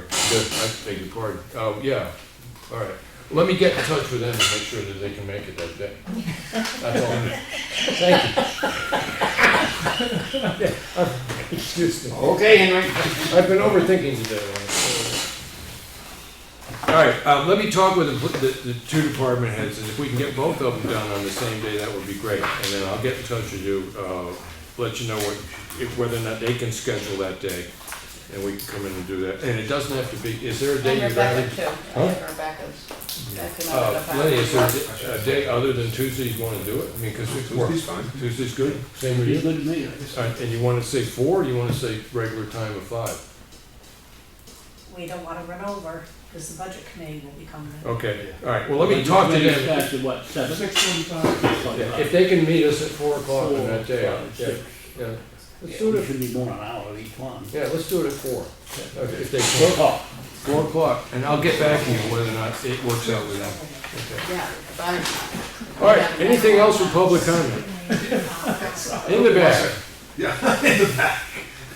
I just think, sometimes, you have to make exceptions at the time of the year Yeah, for taking time off. I mean, Yeah. budget time Yeah. is a busy time, yeah, and I think, you guys have enough on your plate that you don't need to take a day off. yeah, yeah. Yeah. Okay, We good? we'll get that done, yes. I got one thing, it's, with regard to minutes and 91A. On the 12th of September, you guys had a non-public meeting. Yep. And it was RSA 91-A3, Roman 2, personnel matter. The only problem I have with the minutes for non-public is that you guys are actually leaving some things out, or it got left out. Whoever attends these meetings is supposed to be part of the minutes. Say what again? I'm sorry. Whoever attends those meetings is supposed to be part of the minutes. Okay. And you can find that under, All right. well, the category you referred to under Roman 2. Good. You have a copy if you want it, and you can verify it. You can just look it up on your own. Okay. But the people who are in those meetings are supposed to be listed. Should be listed? Yes. Okay. All right, thank you. I'll see whether or not it actually, how it stipulates that in the form I've been using, and if I need to add something, I will. Okay. Because I would like to see that reflected on the 12th as to who attended that. Yeah, I'm trying to think if that's the meeting I'm thinking it was three selectmen and you, right? Yeah, And Cheryl. and Cheryle, okay. The office If staff it's and the going three on. selectmen were at that meeting. Okay. And the last thing I want to leave you with is, with the Elm Street Bridge project, I agree that the maintenance on the bridges needs to take place. I know the company that's been awarded the bid has done projects for us in the past, and everybody's been happy with their work and with the company. I would say though, with the very limited time that this was put out for bidders to respond 7 days, and the idea that one of the members is related, that time frame alone and the way this went down doesn't look good, so whatever you guys can do in the future to avoid that, I think would be really wise. Thank you. Because this one really looks kind of like a stinker if you're looking at it. Okay. Not to say that these people wouldn't be the best bidders if you gave it 30 days on an RFP. Yep. But that's from out here, it doesn't maybe look as good as it does from out Okay, here. thank you. Thank you. Anything else? The reason for the short period of time is so we could get it done this year. It wasn't because we were trying to get a specific bidder to bid on it. Okay, under ethics though, you avoid appearances, and it's the appearance. You may not want to do that, you may not care, but other people may not feel the same way. All right, we did have one more public comment. I just had a question on the budget items with regard to the library. I know the selectmen had talked about the railings that never got reinstalled on the tower. And I wondered if you're already potentially going to be hiring a steeplejack to paint the building while they're already up there with scaffolding, would it not make sense to include the reinstallation of those railings as part of any bid that you do, rather than 6 months later hire them again to come and install the scaffolding for that one tiny little project? I appreciate the reminder when we do start actually trying to put together an RFP or request for proposal on painting that building. It might be a good idea to bring it up again, but the three of us, do you know what he's talking about? You saw them too, those half turn railings. Is that when we do start talking about painting that building, try to remember that part of what we want done is to have those things put up. Because they go up around the bell tower, right? Yeah, they go up on the roof of the bell tower, Right. where those railings are supposed to be installed. It's just a question of remembering to put that in the RFP when we do it. Okay, thank you, Bill Mayor. All right, so other than that, if there's no other public comment, I don't know what your non-public was for, so we're at that point. And one thing I will ask, there's nothing you want to do after the non-public, is there? No. And Lawrence, as far as you're concerned, we come out of the non-public, we do the whole thing with the minutes, and then we adjourn the meeting. But okay, so everybody's aware of it. We will be conducting no business after a possible non-public meeting. So what was your non-public you wanted? Legal. Okay, so you want to talk, is this communication with the lawyer? Yeah. Just communicate with one. It has to do with the court case, so we can't talk about it. Okay, all right.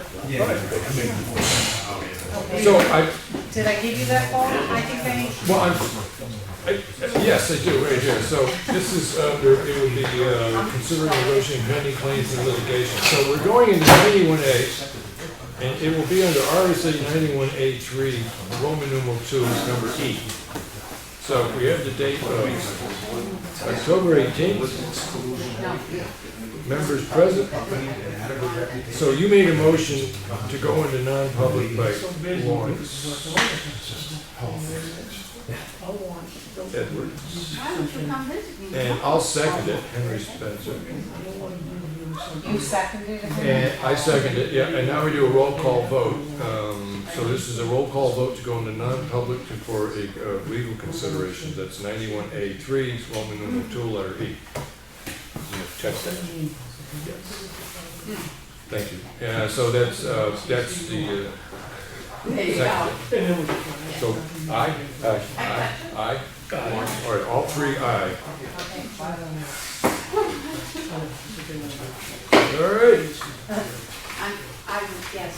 And Ed, just so you're aware of this, I will come out in non-public, go back into a regular session meeting, and at that point, then we will make a decision on whether to seal the minutes, but that will be done in a public portion of the meeting. Yes, exactly. Thank you. I'm gonna take a 5-minute break. Thank you.